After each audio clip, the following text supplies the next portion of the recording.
ఇక్కడ సిఈసి పైన chief election commission పైన అక్కడ అభిశంసన తీర్మానాన్ని ప్రవేశపెట్టాలని చెప్పేసి ఇక్కడ విపక్షాలు భావిస్తూ ఉన్నాయి.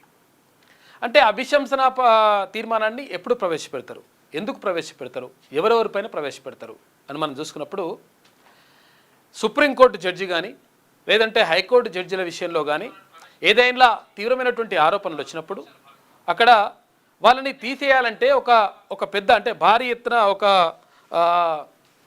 తంతు ఉంటుందన్నమాట. ఈ భారీ తంతు ఎందుకు పెట్టినరు అంటే ఎవరినైనా ఈజీగా ఒకవేళ పొలిటికల్ పార్టీలకు నచ్చకపోతున్నావు లేకపోతే ఇంకోవరికి నచ్చకపోతున్నావు ఈజీగా తీసేయడానికి వీలుంటే ఏ జడ్జీలనైనా తీసేస్తారు, లేకపోతే అట్లా మొత్తం మార్చేస్తారు. దీనివల్ల నష్టం జరుగుతున్నటువంటి ఉద్దేశంతో రాజ్యాంగంలో పొందుపరిచినటువంటి అంశమే ఇక్కడ అభిశంసన తీర్మానం. తర్వాత ఇక్కడ గవర్నర్ల విషయంలో కానీ తర్వాత ఇక్కడ ఏది మన సుప్రీంకోర్టు హైకోర్టు జడ్జిల విషయంలో కానీ దాంతోపాటు ఎవరైతే ఎలక్షన్ కమిషన్లో ఉన్నటువంటి చీఫ్ ఎలక్షన్ కమిషనర్ని తీసేయాలని చెప్పేసి ఇప్పుడు అభిశంసన తీర్మానాన్ని ప్రవేశపెట్టడానికి రెడీ అయింది విపక్షాలు. కాంగ్రెస్ పార్టీ తర్వాత కాంగ్రెస్ మిత్రపక్షాలన్నీ అంటే యూపీఏకు సంబంధించినటువంటి కూటమి అంతా కూడా ఇండియా కూటమి అంతా కూడా పూర్తిగా దానికి సంబంధించి కసరత్తు చేస్తూ ఉంది. ఎందుకు అభిశంసన తీర్మానం ప్రవేశపెడితే ఎట్లా ప్రవేశపెడతారు అంటే పార్లమెంటులోని ఉభయ సభల్లో అటు లోక్సభలో తర్వాత రాజ్యసభలో మెజారిటీ ఎవరైతే ఎంపీలు ఉంటారో వాళ్ళు ఈ అభిశంసన తీర్మానం ప్రవేశపెట్టిన వాళ్ళ పైన ఆరోపిస్తూ వాళ్ళు కూడా దీనికి మద్దతు తెలియజేయాలి అభిశంసనకు. అప్పుడు ఆ చీఫ్ ఎలక్షన్ కమిషనర్ని తీసేయడానికి అవకాశం ఉంటుంది, లేకపోతే అక్కడ జడ్జి ఉంటే ఆ జడ్జిని తీసేయడానికి అవకాశం ఉంటుంది, లేదంటే అక్కడ ఇట్లా వాళ్ళని తీసేయాలంటే ఒక పెద్ద ప్రక్రియ ఉంటుంది. అందుకనే భారత రాజ్యాంగాన్ని దృఢ అదృఢ రాజ్యాంగం అంటారు. దృఢ రాజ్యాంగం కొన్ని సందర్భాల్లో అదృఢ రాజ్యాంగం. దృఢ రాజ్యాంగం అంటే దాన్ని మార్చడానికి వీలు లేనటువంటి పరిస్థితి ఉన్నదాన్ని దృఢ రాజ్యాంగం అంటారు. అదృఢ రాజ్యాంగం అంటే ఎప్పటికప్పుడు కొంతవరకు మార్పులు చేర్పులు చేసుకోవచ్చు అనే దానికి అదృఢ రాజ్యాంగం అంటారు. దృఢ అదృఢ రెండు ఉన్నాయి మన భారత రాజ్యాంగానికి. అతిపెద్ద రాజ్యాంగం ప్రపంచంలోనే. అయితే ఇక్కడ లిఖితపూర్వక అతిపెద్ద రాజ్యాంగం. అయితే ఇక్కడ దృఢ అదృఢ అని ఎందుకు అంటున్నాం అంటే చాలా అంటే ఒకవేళ రాజ్యాంగాన్ని మార్చాలనుకుంటే ఇప్పుడు అమెరికా లాంటి చోట ఏమవుతుందంటే ఒకవేళ వాళ్ళు నిర్ణయం తీసుకోవాలనుకుంటే ప్రెసిడెంట్ నిర్ణయం తీసేసుకుంటారు, తర్వాత కొంత ఈజీగా నడిచిపోతుంది వ్యవస్థ అంతా కూడా. కానీ భారతదేశంలో అలాంటి పరిస్థితి ఉండదు. దృఢ అదృఢ అంటే కొన్ని సందర్భాల్లో ఈజీగా మార్చుకోవచ్చు, కొన్ని సందర్భాల్లో కష్టంగా కఠినమైనటువంటి నిబంధనలు పెట్టి ఉంటారు, దాన్ని మార్చుకోవడానికి ఉంటుంది. అయితే ఇక్కడ చీఫ్ ఎలక్షన్ కమిషనర్ ఎవరైతే జ్ఞానేష్ ఉన్నారో ఆయన ఒక ప్రెస్ మీట్ పెట్టి అంటే గతం నుంచి ఆరోపించుకుంటూ వస్తూ ఉన్నారు కాంగ్రెస్ పార్టీ అగ్రనేత రాహుల్ గాంధీ. ఏమని ఎలక్షన్ కమిషన్ ఏదైతే ఉందో చీఫ్ ఎలక్షన్ అంటే ఇక్కడ కేంద్ర ఎన్నికల సంఘం ఏదైతే ఉందో ఆ ఎన్నికల సంఘం భారతీయ జనతా పార్టీతోటి కుమ్మక్కైపోయి ఓట్ల చోరీకి పాల్పడతా ఉంది, అంటే ఓట్ల దొంగతనానికి పాల్పడతా ఉంది, ఓట్ల అవకతవకలకు పాల్పడతా ఉంది అని చెప్పేసి ఆయన ఆరోపించడంతో పాటు ఇక్కడ కర్ణాటకలోని బెంగళూరులో ఇక్కడ ఈ నియోజకవర్గానికి సంబంధించి ఓట్ల చోరీ జరిగింది అని చెప్పేసి కొన్ని ఆధారాలు కూడా బయటపెట్టేటువంటి ప్రయత్నం చేసిండు ఆయన. ఇదే కాదు చాలా రాష్ట్రాల్లో కూడా ఇలాంటి పరిస్థితులే తలెత్తుతూ ఉన్నాయి. తర్వాత ఇప్పుడు జరుగుతున్నటువంటి ఎన్నికలకు సంబంధించి బీహార్ ఎన్నికలకు సంబంధించి కూడా బీహార్ ఎన్నికలు సజావుగా జరగకుండా ఇండియా కూటమికి అనుకూలంగా ఉన్నటువంటి ఓట్లను తీసేయడానికి ఇక్కడ భారతీయ జనతా పార్టీ ప్రతిపాదించింది. దీన్ని ఎన్నికల సంఘం అమలు చేస్తూ ఉందనేటువంటిది ఇక్కడ రాహుల్ గాంధీ చేస్తున్నటువంటి ఆరోపణ. అయితే దీని ద్వారా ఏమవుతుంది, ఇండియా కూటమికి ఉన్నటువంటి అనుకూలంగా ఉన్నటువంటి ఓట్లు తీసేయడం ద్వారా భారతీయ జనతా పార్టీకి మేలు జరుగుతుందనేటువంటిది అక్కడ రాహుల్ గాంధీ ఆరోపణ. ఈ నేపథ్యంలో మొత్తం మీద ఓట్ల చోరీకి పాల్పడతా ఉంది అక్కడ కేంద్ర ఎన్నికల సంఘం కూడా భారతీయ జనతా పార్టీతో కుమ్మక్క అయిపోయిందనేటువంటి మాటను కూడా అన్నాడు రాహుల్ గాంధీ. అయితే ఇట్లా అంటున్నటువంటి నేపథ్యంలో అక్కడ చీఫ్ ఎలక్షన్ కమిషనర్ ఎవరైతే జ్ఞానేష్ ఉన్నారో ఆయన ఒక ప్రెస్ మీట్ పెట్టిండు. మొన్న ప్రెస్ మీట్ పెట్టి అటువంటిది ఏం చేస్తలేం, మేము అసలు యాక్చువల్గా మాకు రాజకీయాలతో సంబంధం లేదు, ఎందుకంటే స్వతంత్ర ప్రతిపత్తి కలిగినటువంటి సంస్థ అది, సంబంధం లేదు, మీరు అట్లా ఆరోపించడం సరికాదు అని చెప్పేసి రకరకాలుగా మాట్లాడడంతో పాటు మీరు ఒకవేళ ఇట్లా ఓట్ల చోరీకి పాల్పడ్డట్టుగా నిజంగా మీరు చెప్తే దానికి సంబంధించినటువంటి ఆధారాలు ఇవ్వండి, ఆధారాలు ఇవ్వడంతో పాటు ఒక అఫిడవిట్ కూడా వేయాలని చెప్పేసి అఫిడవిట్ కూడా దాఖలు చేయాలి. ఎందుకంటే ఇది మేము పూర్తిగా ఆధారాలతో ఇస్తున్నాం, తర్వాత మేము నిజంగా ఇట్లా చేస్తున్నాం కాబట్టి మీరు దీనిపైన ఎంక్వైరీ చేయాలని చెప్పేసి ఒక అఫిడవిట్ కూడా ఇవ్వన్నాడు. అయితే అఫిడవిట్ అడగడాన్ని ఇక్కడ ఇండియా కూటమి నేతలు ఎట్టి పరిస్థితుల్లో జీర్ణించుకోలేరు. అంటే ఎట్టి పరిస్థితుల్లో ఇది కరెక్ట్ కాదు. మేము అంటే ఒక ప్రతిపక్ష నేత, పార్లమెంటులో లోక్సభలో ఉన్నటువంటి ప్రతిపక్ష నేత ఒక తీవ్రమైనటువంటి ఆరోపణ చేసినప్పుడు కేంద్ర ఎన్నికల సంఘం ఏం చేయాలి, నిజంగా అట్లా జరిగిందా జరగలేదని చెప్పేసి ఎంక్వైరీ చేయాలి. ఎంక్వైరీ చేసిన తర్వాత అసలు జరిగిందా జరగలేదంటే జరగలేదు అనేటువంటి విషయాలని వాళ్ళు నిరూపించేటువంటి ప్రయత్నం చేయాలి. అంటే ఓట్ల చోరీ ఎక్కడ కూడా జరగలేదు, తర్వాత ఓట్లంతా కూడా అంటే ఎన్నికల ప్రక్రియ అంతా కూడా సజావుగా జరుగుతుందనేటువంటి భరోసాని కల్పించాల్సినటువంటి బాధ్యత కేంద్ర ఎన్నికల సంఘానికి ఉంటుంది. కానీ కేంద్ర ఎన్నికల సంఘం ఇప్పుడు ఏం చేస్తూ ఉంది, లేదు అటువంటిది ఏం లేదు, మనం ఉంటే అఫిడవిట్ దాఖలు చేయని చెప్పేసి ఈ అఫిడవిట్ దాఖలు చేయని చెప్పి అనగానే ఇండియా కూటమి నేతలు ఏం చేసిండ్రంటే అక్కడ అఖిలేష్ యాదవ్, ఎస్పీకి సంబంధించినటువంటి అఖిలేష్ యాదవ్, ఉత్తరప్రదేశ్కి సంబంధించినటువంటి మాజీ సీఎం అఖిలేష్ యాదవ్ ఏం చేసిండు, మేము 18,000 సార్లు అఫిడవిట్లు ఇచ్చినాం, 18,000 అఫిడవిట్లు ఇచ్చినాము. ఆ అఫిడవిట్లకు సంబంధించి ఇంతవరకు సమాధానం లేదు, మన్ను లేదు, మశానం లేదు మీ నుంచి. మరి ఈ 18,000 అఫిడవిట్లకు సమాధానం ఇవ్వని మీరు ఇప్పుడు అఫిడవిట్ ఎట్లా అడుగుతారని చెప్పేసి మళ్ళీ ఇండియా కూటమి నేతలు ఎదురుదాడికి దిగినారు. ఈ నేపథ్యంలో మొత్తం మీద ఇండియా కూటమి నేతలను టార్గెట్గా చేస్తుంది అనేటువంటి ఆరోపణల నేపథ్యంలో మొత్తం మీద ఇక్కడ ఇండియా కూటమి తరఫున అభిశంసన తీర్మానాన్ని ప్రవేశపెట్టాలి అక్కడ చీఫ్ ఎలక్షన్ కమిషనర్ మీద. దీని ద్వారా ఆయనను మొత్తం కూడా తొలగించాలని చెప్పేసి వాళ్ళు డిమాండ్ చేస్తున్నట్టుగా తెలుస్తూ ఉంది. ఈ నేపథ్యంలో దానిపైన కసరత్తు నడుస్తూ ఉందంట. కాబట్టి చీఫ్ ఎలక్షన్ కమిషనర్ని తీసేయడం ద్వారా అంటే మళ్ళొక్కరు ఇటువంటి పని చేయకుంటుంటారు, తర్వాత ఇటువంటి ఆరోపణలు ఎదుర్కోకుంటుంటారు అనేటువంటిది ఇక్కడ ఇండియా కూటమి భావనగా కల్పిస్తూ ఉంది. మొత్తం మీద అభిశంసన తీర్మానాన్ని ప్రవేశపెట్టేందుకు రెడీ అవుతున్నట్టుగా తెలుస్తూ ఉంది ఇండియా కూటమి. సరే, అభిశంసన తీర్మానం అక్కడ నెగ్గుతుందా వీగుతుందా అంటే వీగేటువంటి అవకాశం ఉంటుంది. కానీ ఒక చీఫ్ ఎలక్షన్ కమిషన్ మీద ఆరోపణ చేస్తూ అభిశంసన తీర్మానం ప్రవేశపెట్టడం అనేటువంటి చరిత్రలో ఒక ప్రత్యేకంగా నిలిచిపోతుంది. కాబట్టి దీనికి సంబంధించి ఇండియా కూటమి ఒక ప్రయత్నం చేస్తూ ఉంది. మరోవైపు నిన్న సర్దార్ సర్వాయి పాపన్న జయంతి జరిగింది. జయంతి సందర్భంగా ఇక్కడ ముఖ్యమంత్రి రేవంత్ రెడ్డి కూడా ఇక్కడ రవీంద్ర భారతిలో జరిగినటువంటి కార్యక్రమానికి హాజరయ్యాడు. తర్వాత అక్కడ సెక్రటేరియట్ దగ్గర ముందర సర్దార్ సర్వాయి పాపన్న విగ్రహానికి సంబంధించి శంకుస్థాపన కూడా జరిగింది. ఇది ఒక మంచి పరిణామం. ఎందుకంటే అక్కడ మహేష్ కుమార్ గౌడ్ అంటే టీపీసీసీ అధ్యక్షుడు మహేష్ కుమార్ గౌడ్, తర్వాత ఇక్కడ మంత్రి పొన్నం ప్రభాకర్ గౌడ్ వీళ్ళందరూ కూడా కొంతవరకు చొరవ తీసుకొని అంటే ముఖ్యమంత్రి గారితో ప్రభుత్వంతో మాట్లాడి ఈ ఏర్పాటు చేసినారు. అదొక మంచి పరిణామంగా చెప్పుకోవచ్చు.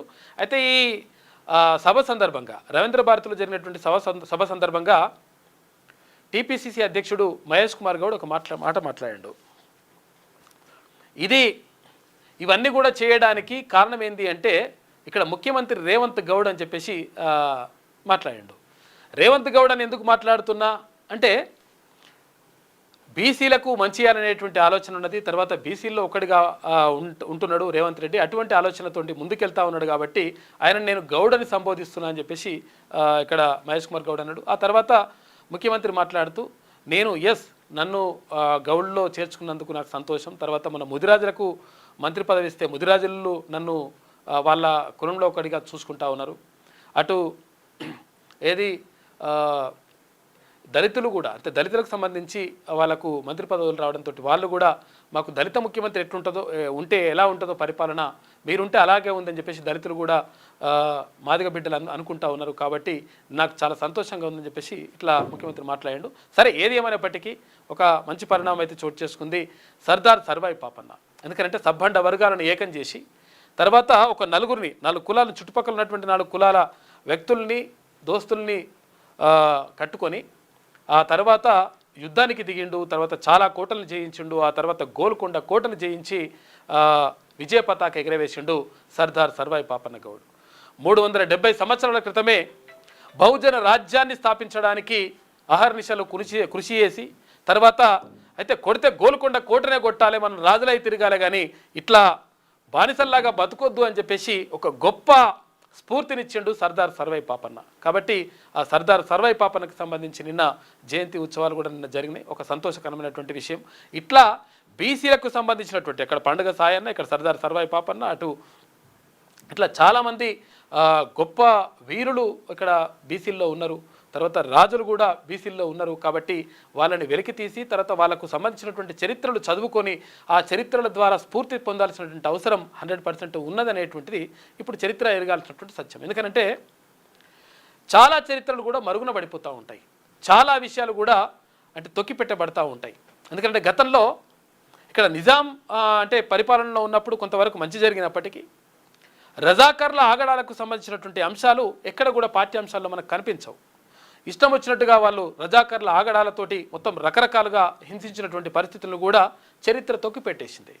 కాబట్టి ఇటువంటి అంశాలను సమయం వచ్చినప్పుడు అవన్నీ కూడా బయటకు వస్తూ ఉంటాయి. అట్లనే కొంతమంది వీరుల చరిత్రలు బయటకు వస్తూ ఉన్నాయి, బయటికి తీసుకురావాల్సిన అవసరం ఉన్నది. క్యూనూస్ కూడా ప్రయత్నం చేస్తూ ఉంది. వారి వారి కుల చరిత్రలను తీసుకురావడం ద్వారా కులాలకు ఉన్నటువంటి ఔన్నత్యాన్ని, కులాలకు ఉన్నటువంటి గొప్పతనాన్ని తీసుకురావడం ద్వారా ప్రజల్లో ఒక చైతన్యాన్ని తీసుకురావాలి. వాళ్ళకు ఉన్నటువంటి గొప్పతనాన్ని మేము ఓహో మాకున్నటువంటి చరిత్ర గొప్పది అని చెప్పేసి అనుకోవాలనేటువంటి ఉద్దేశంతో అది కూడా తీసుకురావడం జరుగుతుంది క్యూనూస్ ద్వారా. కాబట్టి వీరుల చరిత్రలకు సంబంధించి 100% వాళ్ళ చరిత్రను స్ఫూర్తిగా తీసుకొని 100% రాజ్యాధికార దిశగా ముందుకెళ్లాల్సిన అవసరం 100% ఉంటుంది. ఇక చాలా విషయాలను మనం మాట్లాడుకుందాం. మాన్య మినిస్టర్, ముందుగా ఈనాడు దినపత్రికను చూద్దాం. 2040లో చందమామపైకి భారత వ్యోమగామి, 2027లో మానవ సహిత గగన్యాన్ శుక్లా ఘనతపై లోక్సభ చర్చలో కేంద్ర మంత్రి జితేంద్ర సింగ్ వెల్లడి అని చెప్పేసి ఒక వార్త కనిపిస్తుంది. మొత్తం మీద 2040లో చంద్రుడిపై కాలు పెడతారట. ఆల్రెడీ చంద్రుడిపైన ఏమవుతుందంటే ఇంకోటి ఏంటంటే కొంతమంది చంద్రుడిపైకి వెళ్ళేసి వచ్చిండ్రు కదా, మనము గగన్యాన్ ఇవన్నీ కూడా పంపిస్తూ ఉన్నాము. పంపిస్తున్నటువంటి నేపథ్యంలో ఇక్కడ అమెరికాలో కొన్ని చోట్ల అంటే ఏమవుతుందంటే చంద్రుడి మీద రియల్ ఎస్టేట్ చేస్తున్నారట. చంద్రుడి మీద భూమి అమ్ముతాం, ఇక్కడ మంచిగా ఉన్న భూమి దగ్గర కొంచెం ఎక్కువ రేటు, తర్వాత తక్కువ రేటు అని చెప్పేసి అమ్ముతున్నారంట. సరే అవి అమ్ముతా నిజంగా రిజిస్ట్రేషన్ అవుతాయా లేకపోతే పోతుందా, చంద్రుడి మీద మనకు హక్కులు ఉన్నాయా లేవా తర్వాత పక్కకు పెడితే అక్కడ రియల్ ఎస్టేట్ కూడా జరుగుతూ ఉందంట. అయితే మొత్తం మీద 2040లో భారత్ సొంతంగా అక్కడ ఏది చంద్రుడి పైన కాలు పెట్టి చంద్రుడి పైన అక్కడ అంటే పరిస్థితులన్నీ కూడా అధ్యయనం చేసేటువంటి అవకాశం ఉంటుంది. 2027లో మానవ సహిత గగన్యాన్ను నిర్వహించాలని చెప్పేసి కూడా భావిస్తూ ఉంది భారత్. నిజంగా కూడా మన పరిశోధకులు, మన ఎవరైతే శాస్త్రవేత్తలు ఉన్నారో శాస్త్రవేత్తలు సాధించినటువంటి ఒక గొప్ప విజయంగా చెప్పుకోవచ్చు. చంద్రుడి పైన కూడా కాలం మోపి చంద్రుడి పైన ఉన్న పరిస్థితులు ఏంటి, అక్కడ నీళ్లు ఉన్నాయా, ఒకవేళ నీళ్ళు ఉంటే అవి ఉపయోగపడతాయా, లేకపోతే గాలి ఉన్నదా, గాలి లేకపోతే మరి అట్లా నివసించాలా, అక్కడ బతకాలంటే ఎట్లా, ఏం కథ, తర్వాత అక్కడ చంద్రుడి పైన మరి పరిస్థితులు ఎట్లా అనుకూలంగా ఉన్నాయా ప్రతికూలంగా ఉన్నాయా, ఇవన్నీ కూడా చూస్తారంట. చూస్తే నిజంగా ఒకవేళ చంద్రుడి పైన ఒకవేళ కొంతవరకు అనుకూలమైనటువంటి పరిస్థితులు ఉంటే మాత్రం చంద్రుడి పైన అంటే ఇప్పుడు మనం అమెరికాకి ఎట్లయితే వెళ్తున్నామో చంద్రుడి పైనకి కూడా వెళ్ళి అడిగి పోయి 4 రోజులు ఉండొస్తారా, చంద్రుడు ఎడిగిపోతున్నాం అంటే చంద్రుడి దగ్గరికి పోయి వస్తున్నా 4 రోజులు ఉండొస్తా అనే పరిస్థితి కూడా రావచ్చు. అట్లుంటుంది అనమాట. వికసిత భారత్కు దూతగా 2040లో భారత వ్యోమగామి చందమామపై అడుగు పెట్టనున్నాడని కేంద్ర ప్రభుత్వం ప్రకటించింది. శుభాంశు శుక్లాను అభినందిస్తూ కేంద్ర మంత్రి జితేంద్ర సింగ్ సోమవారం లోక్సభలో చర్చను ప్రారంభించారు. 2047 నాటికి అభివృద్ధి చెందిన దేశంగా భారత్ మారేందుకు అంతరిక్ష కార్యక్రమంలో ఈ యాత్ర కీలక పాత్ర పోషిస్తుందని సింగ్ చెప్పారు. సంస్కరణల ద్వారా అంతరిక్ష రంగంలో ప్రైవేటు భాగస్వామ్యాన్ని అనుమతించాక సంబంధిత వాణిజ్యం $800 కోట్ల డాలర్లకు చేరిందని చెప్పేసి చెప్తా ఉన్నాడు కేంద్ర మంత్రి. మొత్తం మీద ఇక్కడ అభివృద్ధి చెందుతున్న దేశంగానే ఉన్నది. 79 సంవత్సరాలు స్వాతంత్రం వచ్చి 79 సంవత్సరాలు అవుతా ఉంది. ఇంకా కూడా భారత్ ఏ దేశం అంటే అభివృద్ధి చెందుతున్నటువంటి దేశం మాత్రమే. అభివృద్ధి చెందిన దేశం కావాలంటే 2047 కావాలట. అది టార్గెట్ పెట్టుకుని మరి అప్పటి వరకు కూడా పూర్తి అవుతుందా కాదా అంటే అవుతుంది అని చెప్పేసి అంటున్నారు కేంద్ర మంత్రి. ఇక మోదీతో శుభాంశు శుక్లా భేటీ, రోదసీలోకి తీసుకెళ్లిన త్రివర్ణ పతాకం అందజేత భుజంపై చేయి వేసి ముచ్చటించిన ప్రధాని అని చెప్పేసి ఒక వార్త కనిపిస్తూ ఉంది. శుభాంశు శుక్లా ఉన్న యాక్సియం 4 మిషన్కు సంబంధించినటువంటి జ్ఞాపకను ప్రధాని మోడీకి బహుకరించిండు. అంటే ఇక్కడ నాసా తర్వాత ఇస్రో సంయుక్తంగా అంటే చేసినటువంటి ఒక ప్రయోగంలో అక్కడ ఏది అంతరిక్షానికి వెళ్ళి అక్కడ కొన్ని రోజులు ఉండి ఆ తర్వాత ఇక్కడికి వచ్చేసిండు. ఐఎస్ఎస్లోకి కేంద్రానికి అంతర్జాతీయ అంతరిక్ష కేంద్రానికి వెళ్ళేసి వచ్చేసిండు. శుభాంశు శుక్లా మన దేశానికి చెందినటువంటి బిడ్డ కాబట్టి ఆయన వచ్చి ప్రధానమంత్రిని కలిసిండు. అక్కడ ఎగరేసినటువంటి ఏదైతే జెండా ఉంటుందో ఆ జెండాను తీసుకొచ్చేసి మన ప్రధానమంత్రికి ఇచ్చిండంట. తర్వాత అక్కడ జ్ఞాపికను కూడా ఒకటి అందజేసిండు. అంతర్జాతీయ అంతరిక్ష కేంద్రం ఐఎస్ఎస్లోకి వెళ్ళి సురక్షితంగా వచ్చిన తొలి భారతీయ వ్యోమగామి గ్రూప్ కెప్టెన్ శుభాంశు శుక్లా సోమవారం ప్రధాని నరేంద్ర మోడీతో భేటీ అయ్యారు. నాసా యాక్సియం 4 మిషన్ను ఇటీవల విజయవంతంగా పూర్తి చేసుకున్న శుక్లా ఆదివారం స్వదేశానికి చేరుకున్న విషయం తెలిసిందే. వ్యోమగాములు ధరించే ప్రత్యేక జాకెట్తో లోక్ కళ్యాణ్ మార్గ్లోని ప్రధాని నివాసానికి ఆయన వచ్చినప్పుడు మోదీ స్వాగతం పలికి ఆప్యాయంగా హత్తుకున్నారు. భుజంపై చేయి వేసి ఆయనతో కలిసి నడుస్తూ ముచ్చటించారు. తనతో పాటు ఐఎస్ఎస్కు తీసుకెళ్లిన త్రివర్ణ పతాకాన్ని యాక్సియం 4 మిషన్కు సంబంధించినటువంటి జ్ఞాపికను కూడా ప్రధానమంత్రి మోడీకి అందజేసిండు శుభాంశు శుక్లా. ఇక నష్టాల కుండపోత మొత్తం కూడా భారీగా కురుస్తూ ఉన్నాయి వర్షాలు. మనం అనుకుంటా ఉన్నాం ఇంకా ఇవాళ రేపు కూడా వర్షాలు ఉన్నాయంట. కాబట్టి జాగ్రత్తగా ఉండండి. లోతట్టు ప్రాంతాల్లో ఉన్న వాళ్ళు అప్రమత్తంగా ఉండాలి. తర్వాత నదీ పరివాహక ప్రాంతాల్లో ఉన్న వాళ్ళు కూడా అప్రమత్తంగా ఉండాలి. ఎందుకంటే చాలా ఇంపార్టెంట్ ఇది. ఎప్పుడు వర్షాలు ఎంత ఉధృతంగా వస్తాయి, తర్వాత ఏ గేట్లు ఎప్పుడు ఎత్తుతారు, ఏం కథ అనేది తెలుస్తలేదు. కాబట్టి చాలా దారుణమైనటువంటి పరిస్థితులు ఉన్నాయి. కాబట్టి వర్షాలు భారీగా ఉన్నాయి. కాబట్టి లోతట్టు ప్రాంతాల్లో ఉన్న వాళ్ళు అప్రమత్తంగా ఉండండి. హైదరాబాద్ పట్టణ నగరంలో కూడా ఎవరైతే లోతట్టు ప్రాంతాల స్లమ్ ఏరియాస్ ఉంటాయో ఆ స్లమ్ ఏరియాస్లో వరద ప్రభావానికి గురవుతున్నటువంటి అంటే గతంలో గురైన ఉంటాయి కదా, ఆ గురైనటువంటి ప్రాంతాలు వాళ్ళు అప్రమత్తంగా ఉండాలి, జాగ్రత్తగా ఉండాలి. ఎందుకంటే అట్లా వరదలు పరిస్థితులు ఉన్నాయి కాబట్టి జాగ్రత్తగా ఉంటే మంచిది. దీనిపైన ప్రభుత్వ అధికారులు కూడా స్పందించాలి. తర్వాత సరైనటువంటి చర్యలు తీసుకొని ఎటువంటి నష్టం జరగకుండా చూడాల్సినటువంటి బాధ్యత కూడా ప్రభుత్వం పైన కూడా ఉంది. మెదక్, కామారెడ్డి, ములుగు జిల్లాల్లో అతి భారీ వర్షాలు కురిసినాయి. అత్యధికంగా సిద్దిపేట జిల్లా వర్గల్లో 23 సెంటీమీటర్లు నమోదైంది. పలు చోట్ల నీట మునిగిన పంట పొలాలు. మహారాష్ట్రలో 3 జగిత్యాల మహిళలు గల్లంతైనట. పాపం దారుణం అసలు. యాక్చువల్గా పాపం వాళ్ళు ఏదో వేడుకకు పోయేస్తున్నట, ఏదో కార్యక్రమానికి పోయేస్తుంటే అక్కడ కారు మొత్తం కొట్టుకుపోయింది. తర్వాత మేము బతుకుతామో లేదో అని చెప్పినట. హృదయ విదారకమైనటువంటి ఘటన. జగిత్యాలకు సంబంధించినటువంటి వాళ్ళు మహిళలు 3 ఉన్నారంట. అందులో పిల్లలు జాగ్రత్త అని చెప్పినట లాస్ట్కు. మరి ఇట్లా పరిస్థితి అయితే బాగాలేదు, బతుకుతామో లేమో తెలియదు అని చెప్పినరంట. చెప్పేసి పిల్లలు జాగ్రత్త అని చెప్పినట. మరి ఏమైందో ఏం పాడో పాపం తెలియదు, కానీ దారుణం జరిగింది. ఇవాళ 8 జిల్లాలకు భారీ వర్ష సూచన.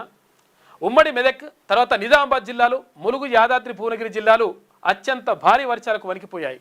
ఇక ఆదివారం నుంచి సోమవారం ఉదయం వరకు రాష్ట్రంలోని అత్యధికంగా సిద్దిపేట జిల్లా వర్గల్లో 23 సెంటీమీటర్లు, మెదక్ జిల్లా అల్లాదుర్గంలో 22 సెంటీమీటర్లు వాన కురిసింది. అంతటా చెరువులన్నీ అలుగు వస్తున్నాయి, వాగులు వంకలు పొంగి పొర్లుతున్నాయి. శ్రీశైలం, యాదగిరిగుట్ట మార్గాల్లో కొండ చర్యలు విరిగిపడ్డాయి. 100 ఎకరాల్లో పంట పొలాలు నీట మునిగినాయంట. ములుగు జిల్లాలో వరుస వానలతో వాగులు ప్రమాదకరంగా ప్రవహిస్తున్నాయి. మంగపేటలో 17.5 సెంటీమీటర్లు, ఏటూరు నాగారం 14.6, వెంకటాపురంలో 10.3 సెంటీమీటర్ల వర్షం కురిసింది. మంగపేట మండలం కమలాపురం ఎర్రవాగు ఉప్పొంగడంతో సమీప ఇళ్లను ప్రవాహం జలదిగ్బంధం చేసింది. మంత్రి సీతక్క ఏటూరు నాగారం, ఆమె సొంత నియోజకవర్గం ములుగు, మంత్రి సీతక్క ఏటూరు నాగారం మండలంలోని వరద ప్రభావిత ప్రాంతాల్లో పర్యటించారు. రామన్నగూడెం వద్ద గోదావరి ప్రవాహాన్ని పరిశీలించారు. జిల్లాలోని కన్నాయగూడెం మండలం తుపాకులగూడెంలోని సమ్మక్క బ్యారేజీకి 59 గేట్లను ఎత్తి 4,98,280 క్యూసెక్ల నీటిని దిగువకు విడుదల చేస్తున్నట. జయశంకర్, భూపాలపల్లి జిల్లా ఇట్లంతా మొత్తం కూడా భారీ వర్షాలతోటి అతలాకుతలం అయిపోయింది. ఇక్కడ ఏటూరు నాగారం మండలం రామన్నగూడెం వద్ద వరద నీటిలో అరటి తోట మొత్తం కూడా మునిగిపోయింది. ఇక్కడ మెదక్ జిల్లా శివంపేట మండలం ఉసిరికపల్లి నుంచి వెల్దుర్తికి వెళ్ళే మార్గంలో తెగిపోయిన రోడ్డు అని చెప్పేసి ఇట్లా ఎక్కడికక్కడ దారుణంగా ఉంది పరిస్థితులన్నీ కూడా. కాబట్టి అప్రమత్తంగా ఉండండి, జాగ్రత్తగా ఉంటేనే మంచిగా ఉంటుంది.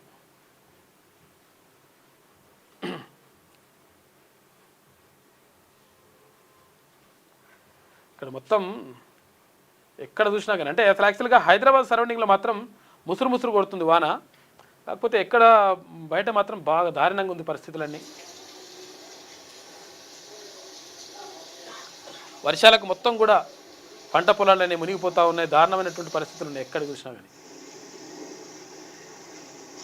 ఎక్కడ కూడా పోనీకి రాకుండా అయిపోతుంది మొత్తము. స్విగ్గీ, జొమాటో బండ్లు పోతున్నాయి, కొట్టుకుపోతున్నాయి ఒక్కో దగ్గరనైతే. బండ్లు అవన్నీ కూడా.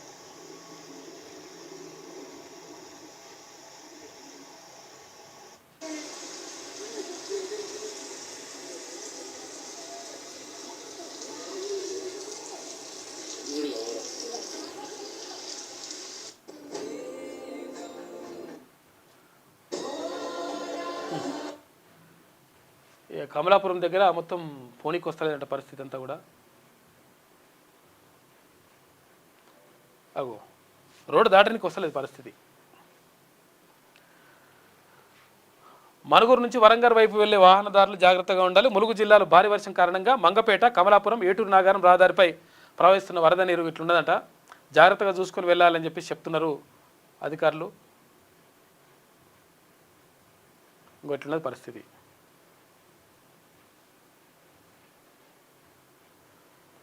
ఇక్కడ వాగులో చిక్కుకొని పోయిన 4 యువకులను తాళ్లతో రక్షించిన స్థానికులంట. మంచిర్యాల జిల్లా కాసిపేట మండలంలోని బుగ్గచెరువు వాగులో చేపల వేటకు వెళ్ళి అక్కడ అవతల ఉన్నారు వాళ్ళు, రోడ్ అంతే వాగవతల చిక్కుకుపోయినరు. వాళ్ళని తాడు వేసి లాగి ఇక్కడికి తీసుకొచ్చేసిండ్రు. ఒక్కొక్కరు వచ్చి నయమే, ఇంకా బాగా ఉధృతంగా వస్తున్నది. గట్టిగా పట్టుకోమని చెప్పిండ్రు. ఆ పిల్లగాడు ఇప్పుడు తీసుకొని వస్తున్నారు వాళ్ళు. చాలా దారుణంగా ఉంది పరిస్థితి. నడుము కట్టుకొని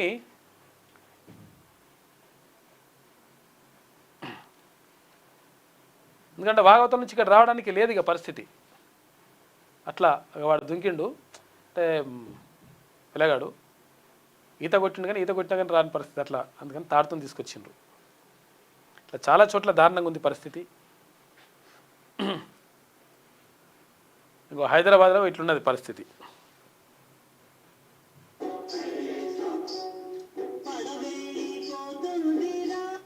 పడవెళ్ళిపోతుందిరా అంటే ఇక్కడ కారు వెళ్ళిపోతుంది. అట్లా ఇట్లా కొట్టుకుపోతున్నాయి పరిస్థితులు. కాబట్టి జాగ్రత్తగా ఉండండి, చాలా ఇంపార్టెంట్ అది. ఎందుకనంటే మనము ఇక ప్రమాదం జరిగిన తర్వాత అయ్యో అట్లా అనుకోకుండా కొంచెం ముందే జాగ్రత్త పడితే మంచిగా ఉంటుంది. ఇక ఉక్రెయిన్పై త్రైపాక్షిక భేటీ, పుతిన్తోనూ మాట్లాడతా, రష్యాతో యుద్ధం ముగియబోతోంది అని చెప్పేసి అమెరికా అధ్యక్షుడు ట్రంప్ అంటున్నాడు. ఐరోపాకు భద్రతా హామీలు కోరిన నేతలు కాల్పుల విరమణకు పట్టు. శ్వేత సౌధంలో జెలెన్స్కీ, తర్వాత మెక్రాన్, స్టార్మర్ తదితరులతో చర్చలు జరిపినట. ఉక్రెయిన్కు తాము పూర్తి రక్షణ కల్పిస్తామని అమెరికా అధ్యక్షుడు డొనాల్డ్ ట్రంప్ భరోసా ఇచ్చారు. సమస్య పరిష్కారానికి త్రైపాక్షిక అంటే మూడు పక్షాలు త్రైపాక్షిక భేటీ జరపనున్నట్లు వెల్లడించారు. దానికి ఉక్రెయిన్ అధ్యక్షుడు జెలెన్స్కీ కూడా సమ్మతి తెలిపారు. రష్యా ఉక్రెయిన్ యుద్ధం ముగియబోతోందని, అయితే అది ఎప్పుడన్నది స్పష్టంగా చెప్పాలని ట్రంప్ వ్యాఖ్యానించారు. 3.5 ఏళ్లుగా కొనసాగుతున్న ఉక్రెయిన్ యుద్ధానికి ముగింపు పలికేందుకు సోమవారం ఇది జరుగుతుందని చెప్పేసి అంటున్నాడు. మొత్తం మీద ఇక్కడ ఉక్రెయిన్ అధ్యక్షుడు జెలెన్స్కీతో మాట్లాడిండు. తర్వాత మొన్న రష్యా అధ్యక్షుడు అక్కడ పుతిన్తో మాట్లాడిండు ట్రంప్.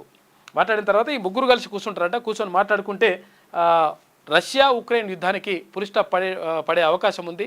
కాకపోతే ఎప్పుడు అనేది మనం క్లారిటీగా చెప్పలేకపోతున్నామని చెప్పేసి అమెరికా అధ్యక్షుడు ట్రంప్ అంటున్నాడు. ఓట్ల చోరీని అడ్డుకుందాం, సర్దార్ సర్వాయి పాపన్న జయంతి వేడుకల్లో సీఎం రేవంత్ రెడ్డి పిలుపు. బీహార్లో బతికే ఉన్న 65 లక్షల మంది ఓట్లు తొలగించారని ధ్వజం. రాహుల్ గాంధీకి ఈసీ నోటీసులు ఇవ్వడంపై మండిపాటు. బీసీ రిజర్వేషన్లను మోడీ, కిషన్ రెడ్డి అడ్డుకుంటున్నారని ఆరోపణ. సరే అడ్డుకుంటారా ఏమైతుందో తెలియదు, కానీ మీరైతే అమలు చేసి తీరాలి, అది ఇంపార్టెంట్. సర్దార్ సర్వాయి పాపన్న గౌడ్ విగ్రహ ఏర్పాటుకు భూమి పూజ చేస్తున్న సీఎం రేవంత్ రెడ్డి. చిత్రంలో జాజుల శ్రీనివాస్ గౌడ్, అడ్లూరి లక్ష్మణ్, ఇక మహేష్ కుమార్ గౌడ్, భట్టి విక్రమార్క, మధుయాస్కి గౌడ్, పొన్నం ప్రభాకర్, దానం, తర్వాత తుమ్మల, వీర్లపల్లి శంకర్, విజయలక్ష్మి తదితరులందరూ కూడా కార్యక్రమంలో పాల్గొన్నారు. సెక్రటేరియట్ ముందర ఇక్కడ సర్దార్ సర్వాయి పాపన్న విగ్రహాన్ని ఏర్పాటు చేసేందుకు భూమి పూజ జరిగింది. అక్కడ శంకుస్థాపన చేసింది నిన్న ముఖ్యమంత్రి రేవంత్ రెడ్డి. దొంగ ఓట్లతో ఎన్నికల్లో గెలవాలనే ఆలోచనతో భారతీయ జనతా పార్టీ దేశవ్యాప్తంగా వివిధ రాష్ట్రాల్లో ఓట్ల సంఖ్యను లక్షల్లో పెంచుకుంటోందని, ఓడిపోతామనుకున్న రాష్ట్రాల్లో మాత్రం బతికి ఉన్న వారి ఓట్లను తొలగిస్తుందని సీఎం రేవంత్ రెడ్డి ఆరోపించారు. మహారాష్ట్ర అసెంబ్లీ ఎన్నికల సమయంలో 4 నెలల్లో 1 కోటి ఓటర్లను కొత్తగా చేర్పించడం, త్వరలో ఎన్నికలు జరగనున్న బీహార్లో మాత్రం 65 లక్షల ఓట్లను తీసేయడం దీనికి కారణమని చెప్పేసి ఇదంతా కూడా చేస్తూ ఉంది, ఓట్ల చోరీకి అంటే ఓట్ల దొంగతనానికి పాల్పడుతూ ఉంది అని చెప్పేసి రాహుల్ గాంధీ చేసినటువంటి వ్యాఖ్యలకు మద్దతునిచ్చిండు ముఖ్యమంత్రి రేవంత్ రెడ్డి. ఇక భారత్కే భవిష్య నగరం 765 చదరపు కిలోమీటర్ల విస్తీర్ణంలో ఫ్యూచర్ సిటీ అభివృద్ధి అని చెప్తా ఉన్నారు. పర్యావరణ పరిరక్షణకు పెద్దపీట, నివాసాలకు చేరువలోనే విద్య, ఉద్యోగ, వినోద సంస్థలు, అత్యాధునిక అంతర్జాతీయ ప్రమాణాలతో నిర్మాణం, ప్రాథమిక మాస్టర్ ప్లాన్ రూపకల్పన, ముఖ్యమంత్రి ఆదేశాలతో తుది మెరుగులు దిద్దుతా ఉన్నారంట. ఫ్యూచర్ సిటీకి సంబంధించి భారతదేశానికి తలమానికంగా ఉండేలా రేపటి పౌరులకు మేలిమి భవిష్యత్తునిచ్చే నగరంగా ఫ్యూచర్ సిటీ నిర్మించేందుకు రాష్ట్ర ప్రభుత్వం సన్నద్ధమవుతోంది. హైదరాబాద్ దక్షిణ ప్రాంతంలో 765 చదరపు కిలోమీటర్ల విస్తీర్ణంలో ఈ నగరాన్ని నిర్మించాలని నిర్ణయించింది. ఇందుకోసం భవిష్య నగర అభివృద్ధి సంస్థ FCDAను ఏర్పాటు చేసింది. Telangana urban areas development act 1975 కింద ఇది పనిచేస్తుందంట. ప్రస్తుతం GHMC సరిహద్దులకు అవతల ఏర్పాటవుతున్న ఈ జోన్ను భావితరాలకు స్థిరమైన సమ్మిళిత నగరంగా తీర్చిదిద్దాలనేది ప్రభుత్వ లక్ష్యం. ఇక ఫ్యూచర్ సిటీలో పర్యావరణ పరిరక్షణకు పెద్దపీట వేయనున్నారు. నివాస సముదాయాల నుంచి కాలినడకన చేరుకునేంత దూరంలో విద్య, వైద్య, ఉపాధి తర్వాత ఉద్యోగ, వినోద సంస్థలు ఉండేలా కూడా చేస్తున్నారంట. ఇవన్నీ ఒకచోట ఉంటే దూరం పోవాల్సిన అవసరం ఉండదని చెప్పేసి చేస్తున్నారట. మరి ఎంతవరకు వస్తుంది ఏం కథ అనేది చూడాలి, కానీ ఏదైతే నడుస్తూ ఉంది. ఇక ఎకోసిస్టమ్ జోన్లు అంట, కృత్రిమ మేధస్సు, జీవశాస్త్రాలు, ఎలక్ట్రానిక్ ఉత్పత్తి, ఎలక్ట్రిక్ వాహనాలు, ఇక పవర్ స్టోరేజీ, పర్యావరణం, పర్యాటకం, వినోదం, చలనచిత్ర నిర్మాణం, ఆరోగ్యం, విజ్ఞాన మౌలిక సదుపాయాలు ఇవన్నీ కూడా ఉంటాయంట ఎకోసిస్టమ్ జోన్లో. ఇక ఇవి ప్రత్యేకతలు. అంటే ఇక్కడ ఫ్యూచర్ సిటీకి సంబంధించిన ప్రత్యేకతలు ఏమున్నాయి అంటే, మాస్టర్ ప్లాన్ అయితే ఇట్లా ఉంటుందంట. మాస్టర్ ప్లాన్ ప్రకారం భవిష్య నగరం సాకారం అవుతుందిరా అని చెప్పేసి ఇట్లా ఉంటుందంట. భవిష్యత్తులో ఫ్యూచర్ సిటీ ఇప్పుడు ఇక్కడ సైడ్ ఉంది కదా, ఇది దక్షిణ భాగానికి సంబంధించి మరి ఎట్లుంటుంది ఏం కందుకూరు అక్కడ ఉన్న మండలాలు ఉన్నాయి కదా, ఇబ్రహీంపట్నం, తర్వాత ఇక్కడ మహేశ్వరం నియోజకవర్గాలకు సంబంధించి అక్కడ ఫ్యూచర్ సిటీ ఏర్పాటు అవుతూ ఉంది. ఇక భారత్లో మొదటి net zero smart industrial city అంట. పవర్ స్టోరేజ్ వ్యవస్థలు, నీటి పునర్వినియోగం, హరిత వనాలు ఏర్పాటు చేస్తారట. ఇక లివ్, లెర్న్, వర్క్, ప్లే నగర ఫ్రేమ్వర్క్ అంట. నివాస ప్రాంతాలు, ఉపాధి కేంద్రాలు, విద్యా సంస్థలు, వినోద సంస్థలు ఒకదానికొకటి నడక దూరంలో ఉండేలా స్వయం సమృద్ధ నగర వ్యవస్థగా తీర్చిదిద్దుతారంట. పారిశ్రామిక సముదాయాలు, గృహాలు, విజ్ఞాన కేంద్రాలు, మౌలిక సదుపాయాలను ఒక జోన్లో పరిధిలోకి తీసుకొస్తారట. ఇక జాతీయ ప్రదర్శన ప్రాజెక్టు అధునాతన నగరంగా భవిష్యత్ భారత నగరాలకు నమూనాగా రూపొందుతుందట. క్లస్టర్ అధికారిత అభివృద్ధి అని చెప్పేసి మొత్తం మీద ఇవన్నీ ఉంటాయి అని చెప్పేసి చెప్తా ఉన్నారు. మరి అద్భుతంగా చేస్తామని చెప్తున్నారు, కానీ మరి ఎంతవరకు అట్లయితుందని చూడాలి. ఇంకా స్టార్ట్ కూడా కాలేదు కాబట్టి ఇప్పుడే మొదలు పెడుతుందాన్ని. ఇక CECపై అభిశంసన తీర్మానానికి విపక్షాలు సిద్ధమవుతా ఉన్నాయి. త్వరలో నిర్ణయం. రాజ్యాంగ విధుల నిర్వహణలో ఈసీ పూర్తిగా విఫలమైందని చెప్పేసి ఆరోపిస్తూ ఉన్నాయి విపక్షాలు.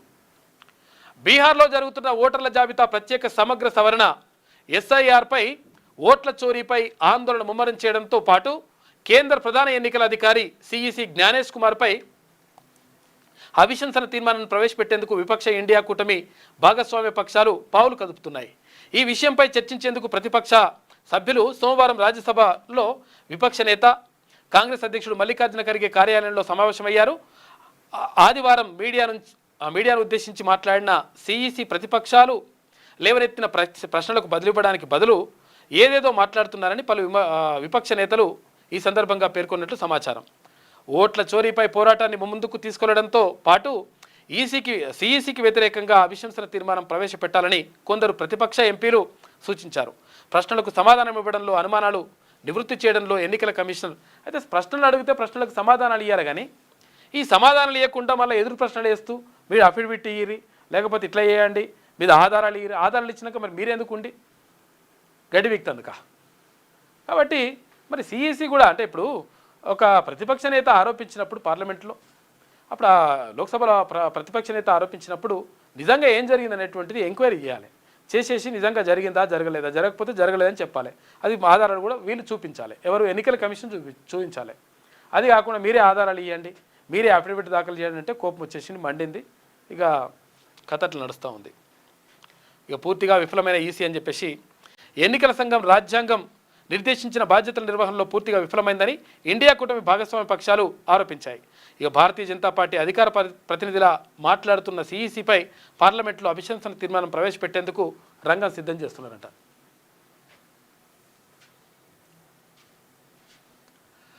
కొండలలో నెలకొన్న కోనేటి రాయడు. ఆదిలాబాద్ జిల్లా తలమడుగు మండలం బరంపూర్ శివార్లో కొండపై ఉన్న శ్రీ వెంకటేశ్వర స్వామి పురాతన ఆలయం ఇది. ఇక్కడ ఉన్నది కదా, మొత్తం ఈ చెట్లు అన్నీ కూడా మనిషి అంటే పచ్చగా ఉండడంతో సూపర్గా అనిపిస్తుందంట.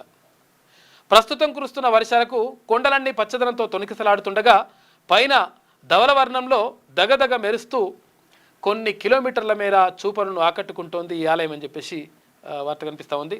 ఇవాళ ప్రపంచ ఫోటోగ్రఫీ దినోత్సవం సందర్భంగా మరిన్ని చిత్రాలు 11 పేజీలు కూడా ఉంటాయంట. బాగున్నది విధంగా కూడా. కూకట్పల్లిలో చిన్నారి దారుణ హత్య, తెలిసిన వారి పనేననే అనుమానాలు. అనుమానితుడిని అదుపులోకి తీసుకున్న పోలీసులు. ఇంట్లో ఒంటరిగా ఉన్న 10 ఏళ్ల బాలిక దారుణ హత్య హైదరాబాద్ కూకట్పల్లి ఠాణా పరిధిలో కలకలం రేపింది. తల్లిదండ్రులు ఇంట్లో లేని సమయంలో వచ్చిన గుర్తు తెలియని వ్యక్తులు గొంతు కోసి కత్తితో పొడిచి కిరాతానికి పాల్పడ్డారు.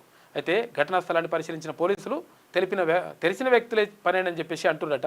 పాపం 10 ఏళ్ల పిల్ల ఏమన్నదర నాయన, చంపేసిరట, మొత్తం కోసేసి పొడిచి చంపిరట. West fellows. శోభాయాత్రలో విషాదం, దాన్ని ఎంక్వైరీ చేసేసి వాడిని ఎవరినో మొత్తం తీసుకొని నరికి పోగులు పెట్టాలి కొడుకుని. శోభాయాత్రలో విషాదం, ట్రాలీకి విద్యుదాఘాతం, ఇక 5గురి దుర్మరణం. హైదరాబాద్లోని రామంతపూర్లో ఘటన, మృతుల కుటుంబాలకు 5 లక్షల రూపాయల చొప్పున పరిహారం ప్రకటించిన ప్రభుత్వం అని చెప్పేసి పాపం రామంతపూర్ దగ్గరనంట. ఇదేంది కృష్ణాష్టమి సందర్భంగా కృష్ణుడి అదేంది ఆ ప్రతిమ తీసుకొని ఊరేగిస్తూ తీసుకుపోతుంటే అక్కడ పైన వైర్లు ఉన్నాయని చెప్పేసి ఆ వైర్లకు ఇట్లేదో కంటెతోటి ఇట్లా మీదికి అంటుంటే ఆ వైర్ తెగి పడ్డదట. వైర్ తెగి పడడంతో పాపం 5గురు అక్కడ చనిపోయినారు. హాస్పిటల్కి వెళ్ళిన తర్వాత హాస్పిటల్లో ఒక చనిపోయారు. కొంతమందికి దెబ్బలు తాకినాయి అంట. ఇక్కడ రామంతపూర్ దగ్గర జరిగింది. చాలా విషాదకరమైనటువంటి ఘటన, చాలా బాధాకరం నిజంగా కూడా. అంటే ఇటువంటి ఘటనలు చోటు చేసుకోకుండా ఉండాలంటే ఇప్పుడు వినాయక చవితి కూడా వస్తుంది. వినాయక చవితి సందర్భంగా కూడా ఇటువంటివే జరుగుతుంటాయి. చాలామంది చాలా ఇట్లా విద్యుదాఘాతానికి గురవుతూ ఉంటారు. తర్వాత ఇనుపై అవన్నీ ఉంటాయి, అవి పట్టుకొని తర్వాత ఇష్టం వచ్చినట్టుగా ఇట్లా పెడతా ఉంటారు. ఆ కరెంటు తీగలకు తగులుతూ ఉంటాయి. తర్వాత ఇప్పుడు ఆ లైట్లు వేయడం కానీ తర్వాత ఇవన్నీ కూడా అరేంజ్ చేస్తూ ఉంటారు. లైట్లు కూడా ఇవన్నీ చేసేటప్పుడు జాగ్రత్తగా ఉండండి. పాపం దారుణమైనటువంటి ఘటన ఇది. అందుకని ప్రభుత్వం 5 లక్షల రూపాయల ఎక్స్గ్రేషియా ప్రకటించింది, ఏందో ప్రకటించింది కానీ పాపం వాళ్ళ కుటుంబ సభ్యులు ఎట్లా అనేది దారుణమైనటువంటి పరిస్థితి, విషాదంలో మునిగిపోయింది మొత్తం కూడా రామంతపూర్. వాళ్ళు పాపం దేవుడి గురించి మంచి చేద్దామని చెప్పేసి ఏదో యాత్ర చేస్తే ఇట్లా అయిందట కథ. శ్రీకృష్ణ జన్మాష్టమి సందర్భంగా హైదరాబాద్లోని రామంతపూర్లో నిర్వహించిన శోభాయాత్ర అంతులేని విషాదం మిగిల్చింది. విద్యుత్ తీగల మీద నుంచి వేలాడుతున్న కేబుల్ వైరు ఊరేగింపు నిర్వహిస్తున్న ట్రాలీకి తగలడంతో విద్యుదాఘాతం సంభవించి 5గురు మరణించిరట. మరో 4గురికి గాయాలయ్యాయి. వీరిలో ఒకరి పరిస్థితి విషమంగా ఉంది.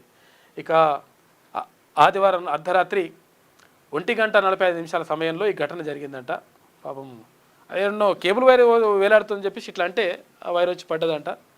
మొత్తం ఇనుపదే కాబట్టి మొత్తం చచ్చిపోయారట పాపం. 5గురు అక్కడికక్కడ చనిపోయారు, ఒకరు హాస్పిటల్లో చనిపోయారు. ట్రాలీకి తాకుతూ వేలాడుతున్న కేబుల్ వైరు దాంతో చనిపోయారట. ఇది ఈనాడులో ఉన్నటువంటి ప్రధాన కథనాలు. ఇక ఒకసారి వెలుగు దినపత్రిక చూద్దాం. సిఈసిపై అభిశంసన, జ్ఞానేశ్వర్ కుమార్పై ప్రవేశపెట్టేందుకు ఇండియా కూటమి యోచన, రాహుల్ గాంధీకి అల్టిమేటం నేపథ్యంలో నిర్ణయం. Chief election commission CEC Gyanesh కుమార్పై అభిశంసనకు ప్రతిపక్షాలు రెడీ అవుతున్నాయి. ఈ మేరకు నోటీసులు తీసుకొచ్చేందుకు ఇండియా కూటమి సభ్యులు సమాలోచన చేస్తున్నట్టు సంబంధిత వర్గాలు వెల్లడించాయి. మహారాష్ట్ర, కర్ణాటక, హర్యానా రాష్ట్రాల్లో ఓట్ల చోరీ జరిగిందని ఇక లోక్సభ ప్రతిపక్ష నేత రాహుల్ గాంధీ ఆరోపిస్తూ వస్తున్నారు. అయితే బీజేపీకి అనుకూలంగా ఈసీ ఓటర్ల తొలగింపు చేపట్టిందని చెప్పారు. అయితే ఆధారాలు లేకుండా ఆరోపణలు చేయొద్దని, తప్పుడు ఆరోపణలు చేసినందుకు వారం రోజుల్లో ప్రజలకు సారీ చెప్పాలని చెప్పేసి కూడా రాహుల్ గాంధీకి ఎలక్షన్ కమిషన్ అల్టిమేటం జారీ చేసింది. దీంతో ఈసీ ప్రతిపక్ష కూటమి మధ్య మాటల యుద్ధం జరిగింది. ఈ నేపథ్యంలో ఇక్కడ ప్రతిపక్ష కూటమి ఏదైతే ఉందో ఇండియా కూటమి అభిశంసన తీర్మానం ప్రవేశపెట్టాలి, ఈయనను తీసి పడేసేయాలని చెప్పేసి యోచిస్తూ ఉన్నారంట. అది జరుగుతూ ఉంది. ఇక కరెంట్ షాక్తో 5గురు మృతి. శ్రీకృష్ణుని శోభాయాత్రలు ఇందాక చూసుకున్నాం కదా, శోభాయాత్రలో అపశృతి. రథాన్ని మండపానికి తరలిస్తుండగా ప్రమాదం, కర్రలతో పైకి లేపడంతో తెగి రథంపై పడిన మెయిన్ వైర్ అంట. మరో 4గురికి తీవ్ర గాయాలు, దవాఖానలో చికిత్స. హైదరాబాద్లోని రావంతపూర్లో ఘటన, 5 లక్షల రూపాయల ఎక్స్గ్రేషియా ప్రకటించిన ప్రభుత్వం అని చెప్పేసి వార్త కనిపిస్తూ ఉంది. దారుణం జరిగిపోయింది పాపం. ఆ కుటుంబాలన్నీ కూడా విషాదంలో మునిగిపోయినాయి.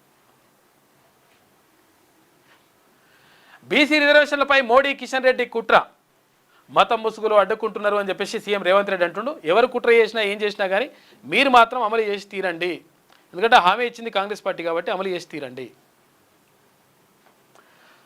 ఇక అబద్ధాలతో బహుజనులకు అన్యాయం చేస్తున్నారు. కేసీఆర్ చేసిన చట్టం బీసీలకు శాపంగా మారింది. బీసీ బిల్లులను కేంద్రం ఎందుకు ఆమోదిస్తలే? గాంధీ కుటుంబం మాట ఇస్తే అది శిలాశాసనం. తెలంగాణ ఇస్తామని సోనియా గాంధీ చెప్పి అమలు చేశారు. బీసీ రిజర్వేషన్లకు రాహుల్ మాట ఇచ్చారు, అమలు చేసి తీరుతామంటున్నారు. తీరాలి, ఆ పని చేయండి. తెలంగాణలోనూ ఓట్ చోరీకి కుట్రలు జరగవచ్చు అని చెప్పేసి జాగ్రత్తగా ఉండాలి. కిలాషాపూర్ను టూరిజం స్పాట్గా అభివృద్ధి చేస్తామని వెల్లడి. కిలాషాపూర్ అంటే ఇక్కడ సర్దార్ సర్వాయి పాపన్న సొంత ఊరు అది. అక్కడ కూడా ఆయన రాజ్యాన్ని అక్కడి నుంచి స్టార్ట్ చేసిండు, స్థాపించడం. ఇక రవీంద్ర భారతిలో సర్దార్ సర్వాయి పాపన్న జయంతి వేడుకలకు ముఖ్యమంత్రి హాజరయ్యిండు. మతం ముసుగులో బీసీ రిజర్వేషన్లను బీజేపీ అడ్డుకుంటుందని సీఎం రేవంత్ రెడ్డి మండిపడ్డారు. బీసీ రిజర్వేషన్లు అడ్డుకుంటున్నది ప్రధాని మోడీ, కేంద్ర మంత్రి కిషన్ రెడ్డి కాదా? మత ప్రాతిపదికన రిజర్వేషన్లు చట్టంలో లేవు, అలాంటిది ఎందుకు అబద్ధాలతో బహుజనులకు అన్యాయం చేయాలని చూస్తున్నారు అని ప్రశ్నించారు. గాంధీ కుటుంబం మాట ఇస్తే అది శిలాశాసనమని, తెలంగాణ ఇస్తామని సోనియా గాంధీ మాట ఇచ్చి అమలు చేశారని ఆయన తెలిపారు. ఇప్పుడు రాహుల్ గాంధీ సూచన మేరకు బీసీలకు 42% రిజర్వేషన్లను సైతం అమలు చేసి తీరుతామని స్పష్టం చేశారు. అమలు చేసి తీరండి, మంచి పేరు వస్తుంది. సెక్రటరియట్ వద్ద సర్దార్ సర్వాయి పాపన్న గౌడ్ విగ్రహ ఏర్పాటుకు భూమి పూజ చేస్తున్న CM Revanth Reddy, deputy CM బట్టి విక్రమార్క, మంత్రులు పొన్నం ప్రభాకర్ గౌడ్, వాకిటి శ్రీహరి, అడ్డూరి లక్ష్మణ్, ఇక పీసీసీ చీఫ్ మహేష్ కుమార్ గౌడ్ వీళ్ళందరూ కూడా పాల్గొన్నారు కార్యక్రమంలో. మునిగిన ముంబై. మహారాష్ట్రలో ముంబైతో పాటు పలు జిల్లాల్లో సోమవారం భారీ వర్షం కురిసింది. ఇక రోడ్లపై నీరు నిలవడంతో ట్రాఫిక్ జామ్ అయింది. పలు ప్రాంతాలు జలదిగ్బంధంలో చిక్కుకున్నాయి. స్కూళ్ళు, కాలేజీలకు హాలిడే ప్రకటించారు. నాందేడ్ జిల్లాలో 5గురు గల్లంతయ్యారు. పలు గ్రామాలకు చెందిన సుమారు 200 మంది వరదల్లో చిక్కుకొని ఇబ్బందులు పడుతున్నట. పాపం ముంబై పరిస్థితి దారుణంగా ఉంటుంది. ఎందుకంటే సముద్రం పక్కకు ఉంటుంది కదా ముంబై, కానీ ఇక్కడ మద్రాసు కానీ ఇది సముద్రం పక్కకే ఉంటుంది. ప్రధాని మోడీతో శుభాంశు శుక్లా భేటీ. అంతరిక్ష కేంద్రాన్ని చుట్టూ వచ్చిన భారత ఆస్ట్రోనాట్ శుభాంశు శుక్లా సోమవారం ప్రధాని మోడీతో భేటీ అయ్యారు. ఇక ఢిల్లీలోని ప్రధాని నివాసంలో మోడీని కలిసి ఐఎస్ఎస్లో ఎగరవేసిన త్రివర్ణ పతాకాన్ని బహుకరించారు. ఐఎస్ఎస్ యాత్ర సందర్భంగా ఎదుర్కొన్న అనుభవాలను ప్రధానికి వివరించారు. ఇక స్పేస్ నుంచి తీసిన భూమి ఫోటోలను చూపించారు. కాగా శుక్లా సాహసాన్ని, దేశభక్తిని మోదీ మెచ్చుకున్నారు. యువతకు శుభాంశు శుక్లా స్ఫూర్తి రగిలించారని కొనియాడినట. మొత్తం మీద శుభాంశు శుక్లా ప్రధాని కలిసి నిన్న. ఇక వర్క్ ఫ్రమ్ హోమ్ పేరుతో నయా మోసం, రేటింగ్, టాస్క్లు అంటూ సైబర్ కేటుగాళ్ళు దోపిడీకి పాల్పడుతున్నారంటే జాగ్రత్తగా ఉండండి. మీరు వర్క్ ఫ్రమ్ హోమ్ చేసుకోవచ్చు, మీకు మంచిగా పైసలు వస్తాయి, మళ్ళీ మంచిగా మీకు అది ఉంటుంది ఇది ఉంటుంది. కాకపోతే ఏంటంటే ఇది క్లిక్ చేస్తే కొన్ని పైసలు పెట్టుబడి పెట్టాలి ఇట్లా అని చెప్తుంటారట. ఇట్లా చెప్పి ఆగం చేస్తుంటారట దొంగ కొడుకులు వీళ్ళు అలా పనే అదనమాట. మొత్తం మీద మోసం చేయడం, మోసం చేసేసి పబ్లిక్ దగ్గర అంటే నిరుద్యోగుల దగ్గర, తర్వాత పేదవాళ్ళ దగ్గర డబ్బులు గుంజుతూ ఉన్నారట ఈ కొడుకులు. వాళ్ళని ఏం చేసినా పాపం లేదు కానీ వాళ్ళని దొరకబట్టాలి. అయితే జాగ్రత్తగా ఉండండి. వర్క్ ఫ్రమ్ హోమ్ పేరుతోటి కూడా మోసానికి దిగుతూ ఉన్నారంట. కాబట్టి అట్లా చేరేటప్పుడు లేకపోతే నిజంగానేనా కాదా అవునా కాదా అని చెప్పేసి క్లారిటీ తీసుకోండి. ఇన్వెస్ట్మెంట్లు ఏమైనా పెట్టమంటే మాత్రం ఎట్టి పరిస్థితుల్లో పెట్టకండి. పెట్టుబడులు పెడితే మీకు డబ్బులు అవుతాయి, త్రిబుల్ అవుతాయి, ఇవన్నీ కూడా చెప్తూ ఉంటారు. అవన్నీ నమ్మొద్దు. రేటింగ్, టాస్కులు అంటూ సైబర్ కేటుగాల దోపిడీ. ఇన్వెస్ట్మెంట్ల పేరుతో వాట్సాప్లలో మెసేజ్లు, ఒక్కో టాస్కు 200 రూపాయలు ఇస్తామంటూ ట్రాప్ చేస్తారట. ఫస్ట్ రాష్ట్ర వ్యాప్తంగా 6 నెలల్లోనే 8,866 మంది బాధితులు ఉన్నారు. 171 కోట్ల రూపాయలు దోచుకున్న సైబర్ నేరగాళ్ళు తెలిసినవి, ఇంక తెలవని ఎన్నో. హబీజ్పేట యువత నుంచి 9 లక్షల రూపాయలు లూటీ చేసిరట. కాబట్టి జాగ్రత్తగా ఉండండి. బీడు భూముల్లో సోలార్ ప్లాంట్లు. ఇక పీఎం కుసుమ్ పథకం కింద ఏర్పాటుకు సర్కార్ నిర్ణయం. 1450 మెగావాట్ల విద్యుత్ ఉత్పత్తికి గ్రీన్ సిగ్నల్ అంట. డిస్కంలతో 819 మంది రైతులు అగ్రిమెంట్లు చేసుకున్నారు. 25 ఏళ్ల పాటు ప్రభుత్వమే కొనుగోలు చేసేలా ఒప్పందాలు కూడా జరిగినాయంట ఈ సోలార్ ప్లాంట్ల ఏర్పాటుకు. బద్నాం చేసేందుకే యూరియాలో కోత. కేంద్రంపై రాష్ట్ర కాంగ్రెస్ ఎంపీల ఫైర్.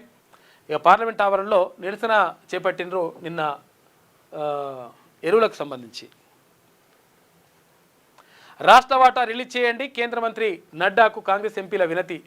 ఇక మా వాటా మాకు ఇవ్వండి, తెలంగాణ రైతుల్ని కాపాడండి అని చెప్పేసి రాసి ఉన్న ప్లకార్డులు పట్టుకునే ఆందోళన. లోక్సభలో వాయిదా తీర్మానం ఇచ్చిన ఎంపీలు కేటాయించిందే పంపాలని కోరుతున్నాం అని చెప్పేసి మల్లు రవి అంటున్నాడు. తెలంగాణ బీజేపీ ఎంపీలు ఏం చేస్తున్నారు అని చెప్పేసి ఎంపీ బలరాం నాయక్ అంటున్నాడు. బీజేపీ రైతుల ద్రోహి అని చెప్పేసి ఎంపీ గడ్డం వంశీకృష్ణ అంటున్నాడు.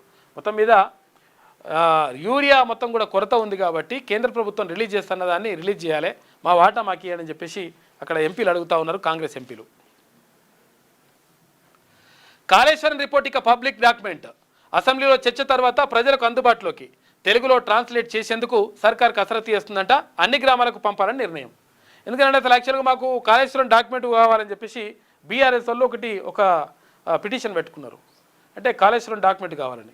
కాళేశ్వరం డాక్యుమెంట్ మీకేం కర్మా, పబ్లిక్ అందరికి ఇస్తాం, అది కూడా తెలుగులో. ఎందుకంటే ఇప్పుడు అది ఇంగ్లీష్లో ఉంటుంది కదా, ఇంగ్లీష్లో కాదు తెలుగులో ట్రాన్స్లేట్ చేసి తెలుగులో ఇస్తే గ్రామానికి పంచితే మీ అద్భుతమైనటువంటి ప్రగతి, మీ అద్భుతమైనటువంటి ప్రతిభా పాఠవాలు, ఇంజనీరింగ్ అద్భుతాలు ఇవన్నీ కూడా కేసీఆర్కి సంబంధించి అప్పుడు ప్రభుత్వానికి సంబంధించి బయట పెట్టాలని చెప్పేసి రాష్ట్ర ప్రభుత్వం భావిస్తుందంట. కాబట్టి కాళేశ్వరం ఎట్లా మునిగింది, ఎట్లా దాన్ని డోకా చేసిండ్రు, ఎవరెవరు దాంట్లో పాల్గొన్నారు, ఎవరెవరు దాన్ని మోసం చేసిండ్రు, నష్టం చేసిండ్రు, కాబట్టి తెలంగాణ ప్రజల సొమ్మును మొత్తం కూడా కాజేసింది ఎవరు అని చెప్పేసి అదంతా కూడా బయట పెట్టాలని చెప్పేసి ప్రభుత్వం భావిస్తుందంట. తెలుగులో బయట పెడతారట, ఇదంతా మొత్తం పబ్లిక్లా వదిలిపెడతారట. కాళేశ్వరం ప్రాజెక్టుపై జస్టిస్ పినాకి చంద్రఘోష్ నేతృత్వంలోని కమిషన్ ఇచ్చిన నివేదికను ప్రజలందరికీ అందుబాటులో ఉంచాలని రాష్ట్ర ప్రభుత్వం నిర్ణయం తీసుకున్నది.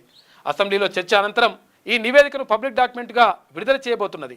ఈ రిపోర్ట్ను తెలుగులో ట్రాన్స్లేట్ చేసి అన్ని గ్రామాలకు పంపాలని నిర్ణయించారట. చూసుకోయిగా మీకేం కర్మ, పార్టీకి ఏంది, అందరికి ఇస్తామని చెప్తున్నారట ప్రభుత్వం. ప్రాజెక్టులన్నీ ఫుల్, ప్రాజెక్టులన్నీ ఫుల్. ఎగువన వర్షాలతో గోదావరి పరవళ్ళు పూర్తిగా నిండిన శ్రీరామ్ సాగర్, ఎల్లంపల్లి, నిజాం సాగర్, సింగూరు. ఇక 3 రోజుల్లో ఎస్ఆర్ఎస్పీకి 25 టీఎంసీలు వస్తాయంట.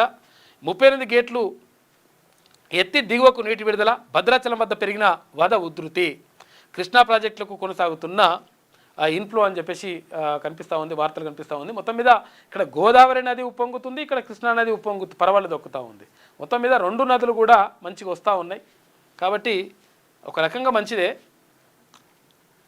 ఎడతెరిపి లేని వర్షాలతో రాష్ట్రంలోని ప్రాజెక్టులన్నీ నిండుకుండల్లా మారాయి.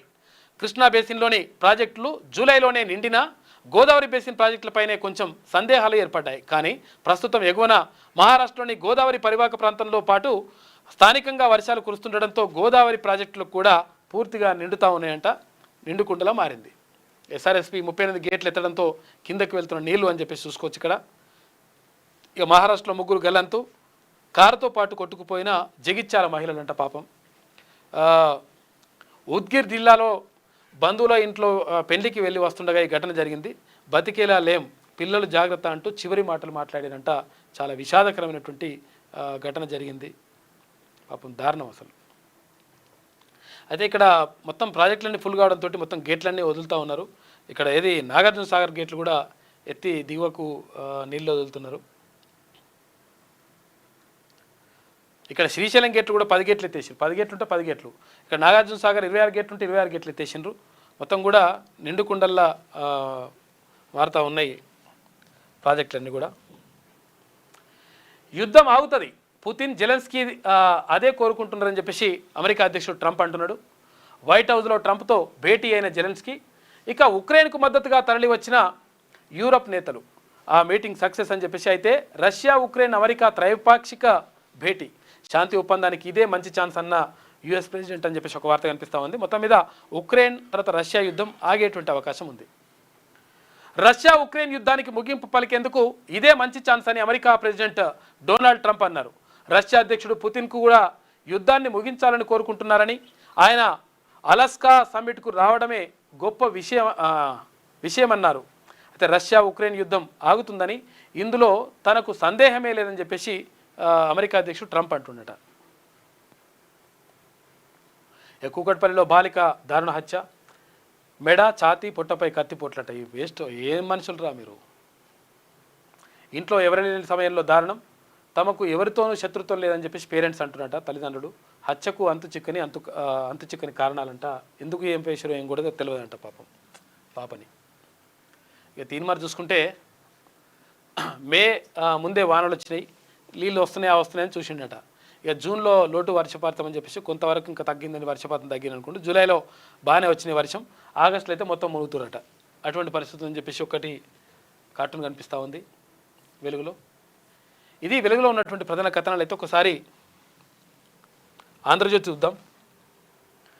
బెంబేలెత్తి యుద్ధ నౌకలను దాచిన పాక్, ఆపరేషన్ సింధూర్ వేళ దాయాది పిరికి చర్య, వాణిజ్య పోర్టులకు యుద్ధ నౌకల తరలింపు, సరుకు రవాణా నౌకల మధ్య దాచిన వైనం, ఉపగ్రహ చిత్రాల ద్వారా వెల్లడి, యుద్ధ సమయంలో బోసిపోయిన పాక్ నౌకాదళ కరాచీ స్థావరం, గద్వాల్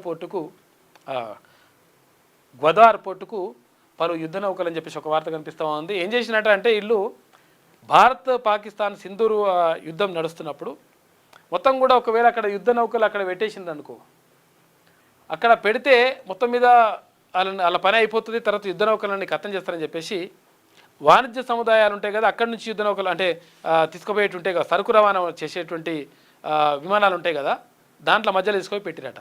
లేకపోతే ఖతం అవుతాయి అని తీసుకొని పెట్టి కాపాడుకున్నారని ఒక వార్త కనిపిస్తూ ఉంది. ఇవేంది ఎట్లా తెలిసిందంట అంటే ఉపగ్రహ చిత్రాల ద్వారా వచ్చిందట, బయటకు వచ్చినాయట. ఆపరేషన్ సింధూర్తో భారత్ విరుచుకుపడుతున్న సమయంలో పాకిస్తాన్ బెంబేలెత్తి దాక్కున్న సంగతి తాజాగా రుజువులతో సహా బయటపడింది. భారత క్షిపణులు ప్రయోగిస్తుందేమోనన్న భయంతో పాకిస్తాన్ తన నౌకాదళానికి చెందిన ప్రధానమైన అత్యాధునిక యుద్ధ నౌకలను నౌకాదళ స్థావరాల నుంచి తరలించి వాణిజ్య నౌకలను నిలిపే పోర్టులకు తరలించింది. ఆ విధంగా ఆ వాణిజ్య నౌకల మధ్య వాటిని దాచిపెట్టింది. ఈ వివరాలు ఉపగ్రహ ఛాయాచిత్రాల ద్వారా వెల్లడైందని చెప్పేసి ఇంగ్లీష్ ఛానల్ ఇండియా టుడే చెప్పేసింది. గోదావరి ఉరుకలు, కృష్ణమ్మ పరవళ్ళు, శ్రీరామ్ సాగర్ ప్రాజెక్టులో 39 గేట్ల ఎత్తివేత, దిగువకు 1.51 లక్షల క్యూసెక్కులు విడుదల, శ్రీశైలానికి 3.29 లక్షల క్యూసెక్కులు ఇన్ఫ్లో. ఇక శ్రీశైలంలో 10, సాగర్లో శ్రీశైలం 10 గేట్లు ఉన్నాయి, సాగర్కు నాగార్జున సాగర్కు 26 గేట్లు ఉన్నాయి, అన్ని గేట్లు ఎత్తేసిండ్రు. బాగా నీళ్ళు వస్తున్నాయట. ముంచెత్తిన వాన, సిద్దిపేట, మెదక్, కామారెడ్డి జిల్లాల్లో భారీ వర్షం, జాలువారిన పత్తి, ఇక వేలాది ఎకరాల్లో పంట నష్టం జరిగింది. ములుగు జిల్లాలో వాగులో పడి మహిళ మృతి చెందింది. ఇవాళ రేపు భారీ వర్షాలు ఉంటాయి, అతి భారీ వర్షాలు ఉంటాయని చెప్పేసి వాతావరణ కేంద్రం చెప్తా ఉంది. చిట్యాలలో 6 కిలోమీటర్ల ట్రాఫిక్ జామ్, బెజవాడ నుంచి హైదరాబాద్కు పలువురి తిరుగు ప్రయాణంలో రద్దీ ఉందంట. 10 గేట్ల ద్వారా నీటి విడుదల సందర్భంగా సోమవారం రాత్రి విద్యుత్ దీపాల వెలుగుతో శ్రీశైలం ప్రాజెక్ట్ అని చెప్పేసి ఇక్కడ చూసుకోవచ్చు.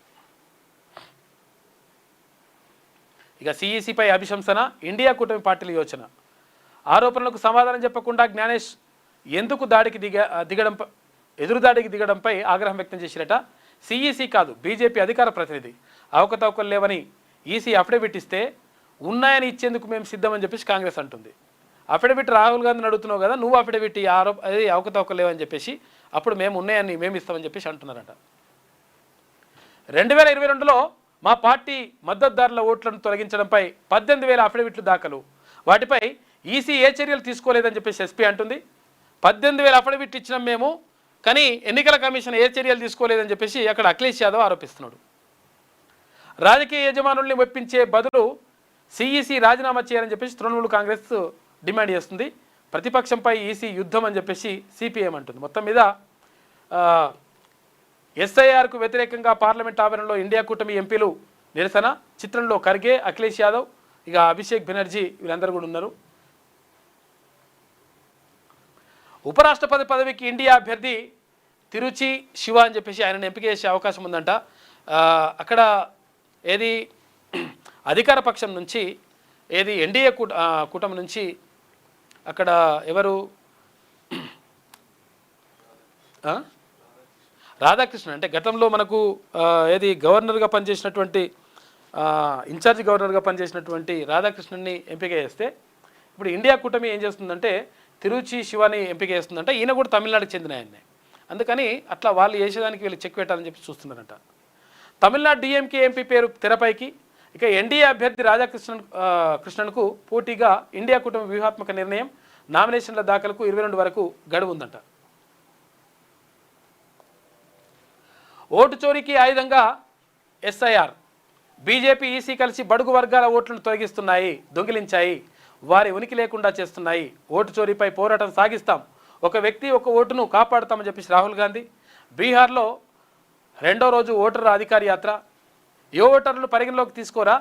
బీహార్ ఎస్ఐఆర్నే ఇతర రాష్ట్రాల్లోనూ అమలు చేస్తారా? గుర్తింపునకు ఆధార్ను ఎందుకు ఆమోదించడం లేదు?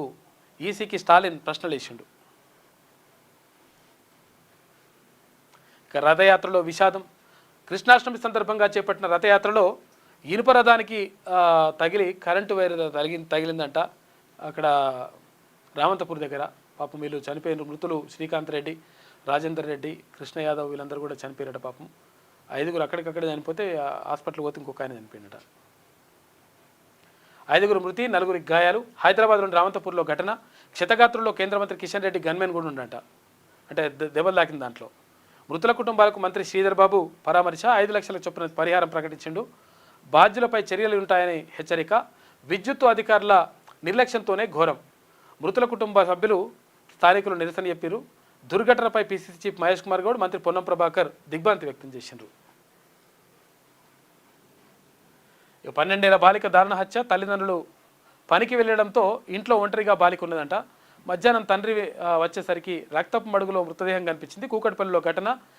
సీసీ ఫుటేజ్ని పరిశీలిస్తున్న పోలీసులు. గుర్తు తెలియని దుండగుడు పొడిచి చంపాడని అనుమానం వ్యక్తం చేస్తున్నట.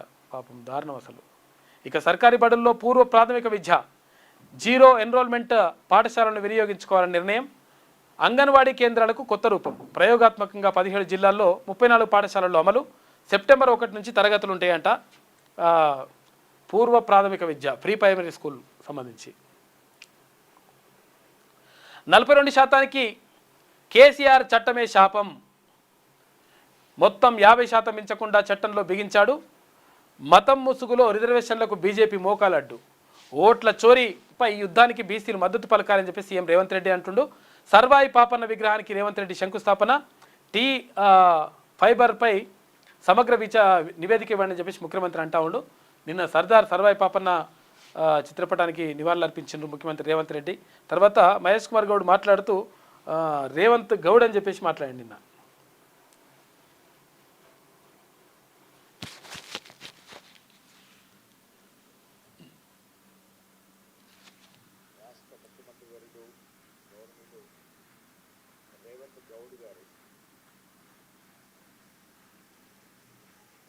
ఎందుకంటావునన్న మాట నేను ఇంటర్వ్యూలో చెప్పాను. సౌండ్ కన్ను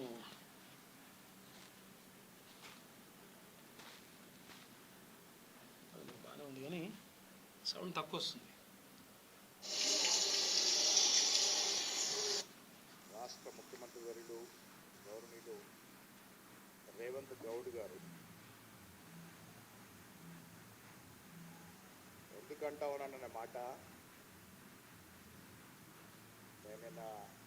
నేను ఇంటర్వ్యూలో చెప్పాను. రేవంత్ రెడ్డి గారిని రెడ్డిగా కాదు, బీసీ నేతగానే చూస్తూ ఉన్నాం మేము.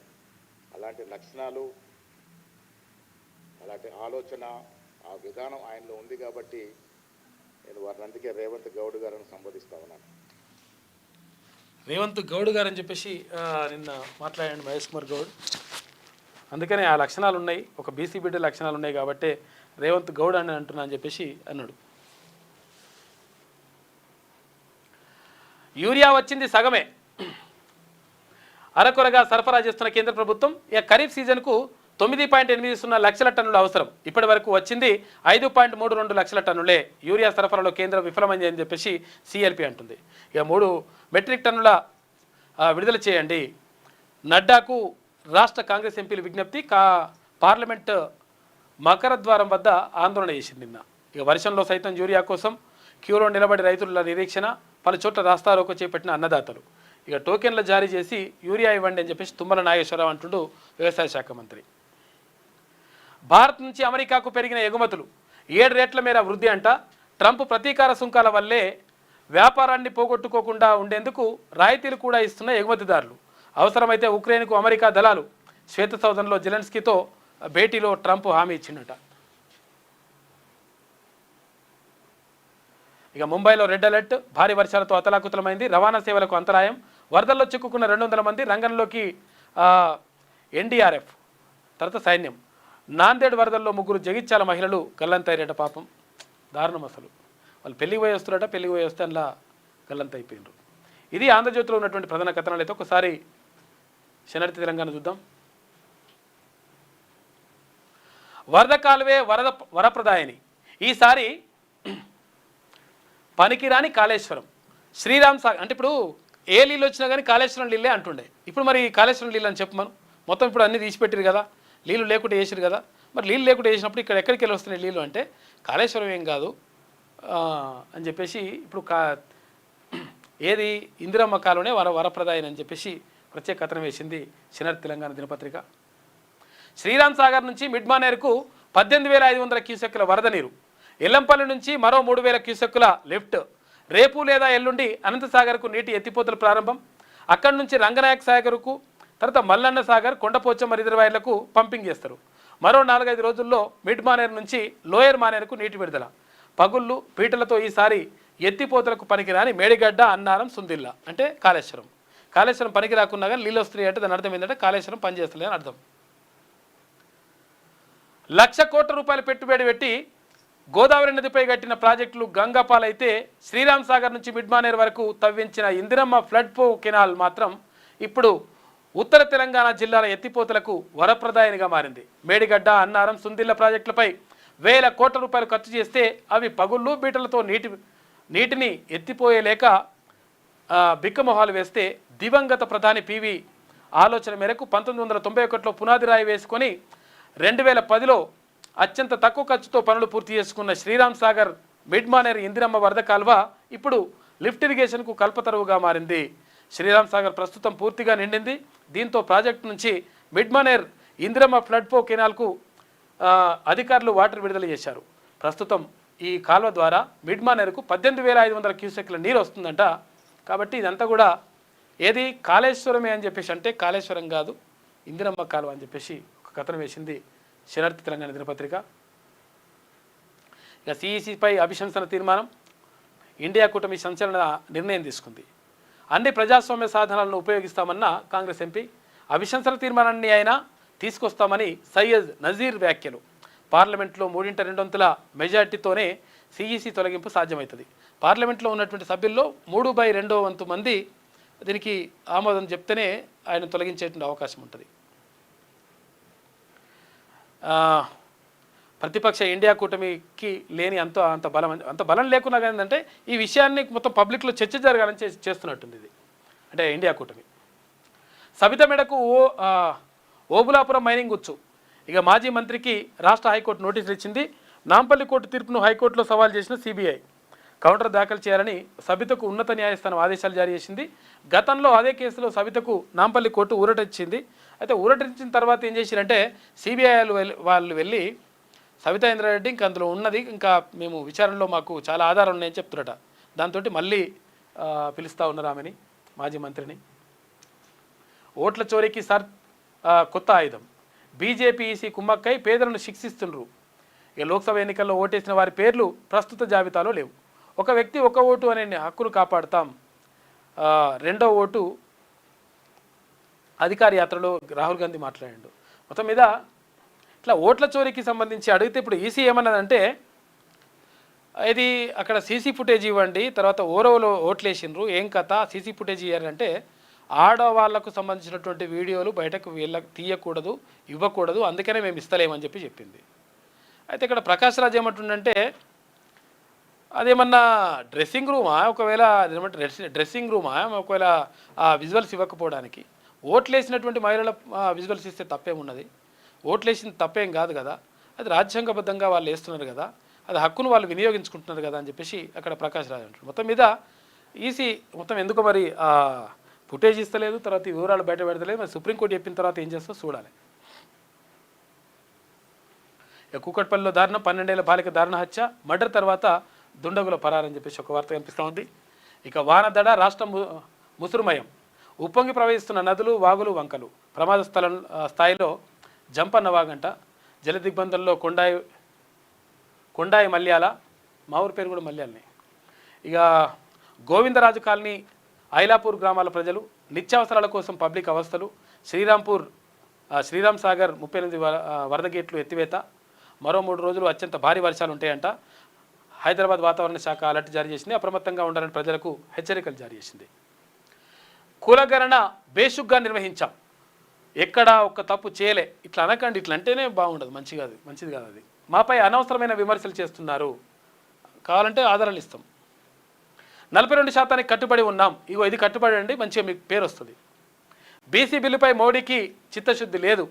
బిల్లులను కిషన్ రెడ్డి అడ్డుకుంటున్నారు. బహుజనులు ఎదగాలంటే చదువు ఒక్కటే మార్గం, రాష్ట్ర ముఖ్యమంత్రి రేవంత్ రెడ్డి అని చెప్పేసి అంటా ఉన్నారు. మరి వార్త కనిపిస్తూ ఉంది. చదువు ఒక్కటే మార్గం అంటారు కాబట్టి ఆ చదువుకు, విద్యకు, ఉద్యోగాలకు, ఇటు స్థానిక సంస్థలకు 42% రిజర్వేషన్ కల్పించండి. అప్పుల ఊబిలో అగ్రరాజ్యం. 37 లక్షల కోట్ల రూపాయల డాలర్లకు చేరుకున్న అప్పులు. యుఎస్ ఆందాన్లో అప్పులకే అధిక మొత్తం చెల్లింపులంట. అందుకే అనేక దేశాలపై ట్రంప్ సుంకాల మోత. అప్పుల ఊబి నుంచి గట్టెక్కించేందుకే అని చెప్పి టారిఫ్స్ బాధుడు. అమెరికా సుంకాలకు జడవని రష్యా, చైనా, ఇండియా ఇవి బలమైన దేశాలు ఉన్నాయి కాబట్టి జడుస్తలేవు. ఇక కీలక మంత్రులతో మోడీ అత్యవసర భేటీ. అమెరికా సుంకాల పెంపుపై మంతనాలు. భేటీకి 7 కేంద్ర మంత్రులు హాజరయ్యారట.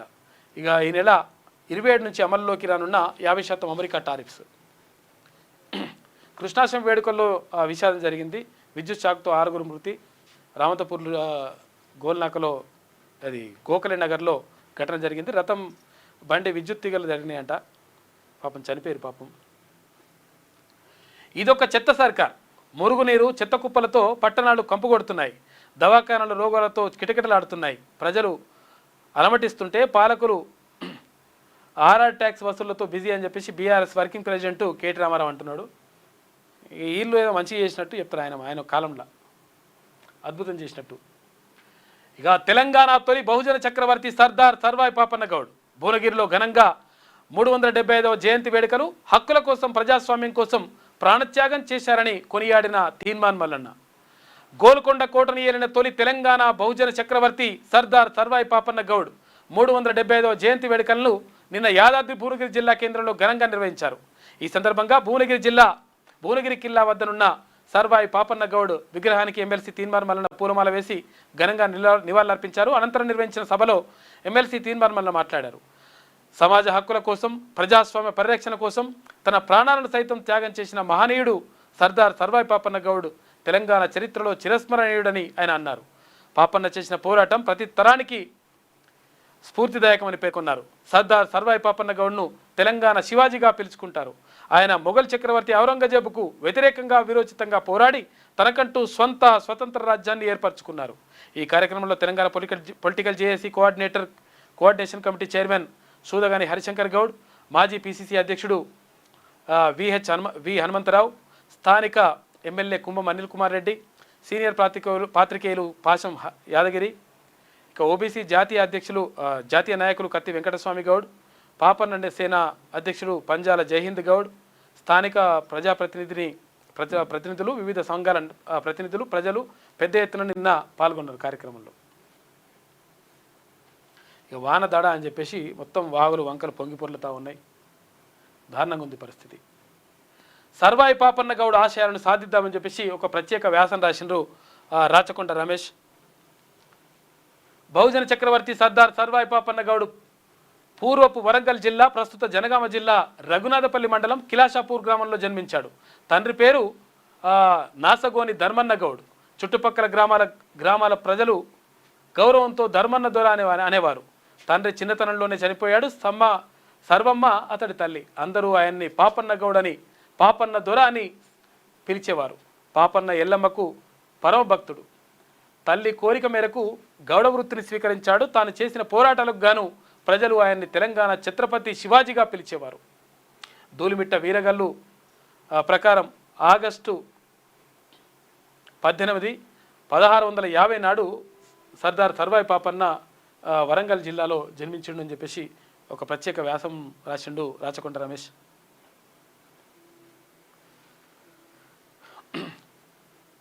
గద్దలు ఆకాశం, ఇక నేటి మాట చూసుకుంటే గద్దలు ఆకాశమంతా చక్కర్లు కొడుతున్నాయి. పాములు పుట్టల్లోంచి గుట్టల్లోంచి పైకి పాకుతున్నాయి. సమాజంలో విషసర్పాలు బుసగొడుతున్నాయి. అడవులు అంతరించిపోతున్నాయి. కొండలు గుట్టలు కనుమరుగవుతున్నాయి. పోడు భూములు అన్యాక్రాంతం అవుతున్నాయి. ఆదివాసీ లంబాడి గిరిజన బతుకులు ఆగమవుతున్నాయి. గోండు జాతి గూడాలన్నీ బిక్కుబిక్కుమంటూ దిక్కులు చూస్తున్నాయి. రాష్ట్ర సంపదను కార్పొరేట్ శక్తులు పందికొక్కుల్లా దోచుకుంటున్నాయి. రాజకీయ నాయకులు ఆస్తుల అమాంతం పెరిగిపోతున్నాయి. పాలకులే నేరస్తులైతే చట్టాలు ఎవరి కోసం పనిచేస్తాయి? జల్ జంగల్ జమీన్ అని గొంతెత్తిన నోళ్ళు మూగబోతున్నాయి. ఉద్యమ నినాదాలు ఊపిర్లు ఆగిపోతున్నాయి. ప్రజల కోసం కొట్లాడిన శరీరాలు కాటిలో కాలిపోతున్నాయి అని చెప్పేసి పెద్దపల్లి రాజన్న ఆవేదనతో రాసిండు. కాబట్టి మరొక్కసారి స్ఫూర్తి రావాలని చెప్పేసి ఆయన కోరుకుంటూ రాసినటువంటి కవిత చూసుకోవచ్చు. అనుమతులు లేకుండా డీజేలు పెడితే చర్యలు తప్పు అని చెప్పేసి అక్కడ గరిడేపల్లి అంటారట. ఇది శనార్థిలో ఉన్నటువంటి ప్రధాన కథనాలు. అయితే ఒకసారి సాక్షి చూద్దాం. అయిపోయినట్టుగా సాక్షి చూసుకుంటే భారతీయులందరికీ స్ఫూర్తి. శుభాంశు శుక్లాకు ప్రధాని ప్రశంసించిండు నిన్న వెళ్ళి కలిస్తే. ఇక ప్రధానికి పుతిన్ ఫోన్. రష్యా అధ్యక్షుడు పుతిన్ సోమవారం ప్రధాని మోడీకి ఫోన్ చేశారు. ట్రంప్తో తన భేటీ వివరాలను విశదీకరించిండంట. ఇక ఎస్ఐఆర్పై స్తంభించిన సభ. బీహార్లో ఓటరు జాబితా సమగ్ర సవరణ అంశంపై చర్చకు విపక్షాలు పట్టుబట్టడంతో పార్లమెంట్లో కార్యకలాపాలు జరగడం లేదు. ఇక గెలిచాక ఈసీ పని పడతాం. ప్రతిపక్ష ఇండియా కూటమి అధికారంలోకి వచ్చాక ఎన్నికల కమిషన్ భరతం పడతామని రాహుల్ గాంధీ హెచ్చరించారు. ఇక సరిహద్దుల్లో మరో సిటీ తుఫాన్. హైదరాబాద్ సంస్థ లోకేష్ మెషిన్స్ లిమిటెడ్ భారత సైన్యం కోసం తాజాగా మీడియం మెషిన్ గన్ తయారు చేస్తుందట. అడ్డుకుంటున్నది వారే. బీసీ రిజర్వేషన్ల అమలు కాకుండా మోడీ కిషన్ రెడ్డి మోకాలు అడ్డుతున్నారు. మతం రంగు పొలిమి రాజకీయం చేస్తున్నారు. ముఖ్యమంత్రి రేవంత్ రెడ్డి ధ్వజం. బీసీలంటే బీజేపీకి ఏమాత్రం ఇష్టం లేదు.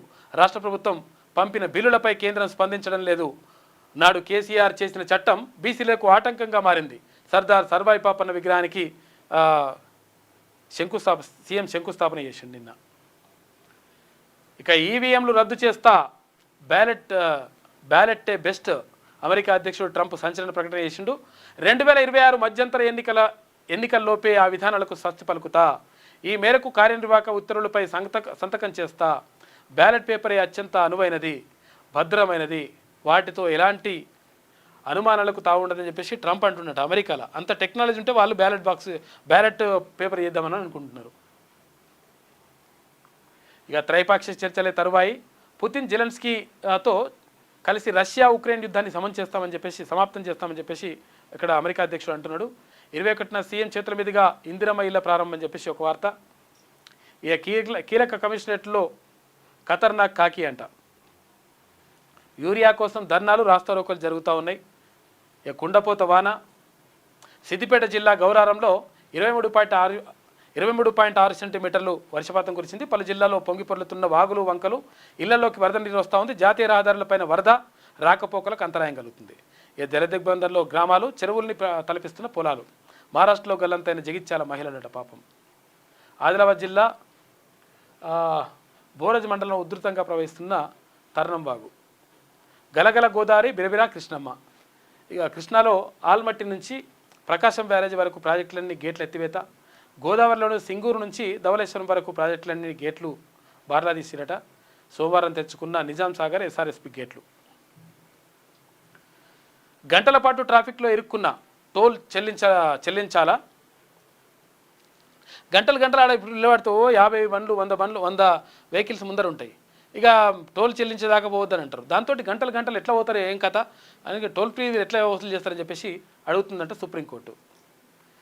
ట్రాఫిక్లో గంటల పాటు ఇరుక్కుపోయినా టోల్ ఫీజు కట్టాలంటూ వాహనదారులను ఒత్తిడి చేయడంపై సుప్రీంకోర్టు అభ్యంతరం తెలిపింది. కేరళలోని త్రిశూల్ జాతీయ రహదారిపై 65 కిలోమీటర్ల మేర దూరానికి సాధారణ ప్రయాణ సమయం గంట మాత్రమే కాగా అదనంగా 11 గంటల సమయం పట్టినా టోల్ రుసుము ఎందుకు కట్టాలని చెప్పేసి అడుగుతుందంట సుప్రీంకోర్టు. కుండపోత వాన కురుస్తుంది. కృష్ణుడి శోభాయాత్ర విషాదాంతం అని చెప్పేసి ఒక వార్త కనిపిస్తూ ఉంది. రథాన్ని లాక్కెళ్లే జీపు మొరాయించడంతో భక్తులే దాన్ని లాక్కెళ్తుండగా కేబుల్ వైర్లు తగిలి విద్యుదాఘాతం అయిందట. ఇక 5 మృతి, 4 తీవ్ర గాయాలైనాయి. హైదరాబాద్లోని రామంతపూర్లో ఘటన చోటు చేసుకుంది. ఒకసారిగా నమస్తే తెలంగాణ చూసుకుంటే సిఈసికి జ్ఞానేశ్వర్ కుమార్ అభిశంసన తీర్మానం అని చెప్పి పెడతావురట ఎవరికి వీళ్ళు విపక్షాలన్నీ కూడా.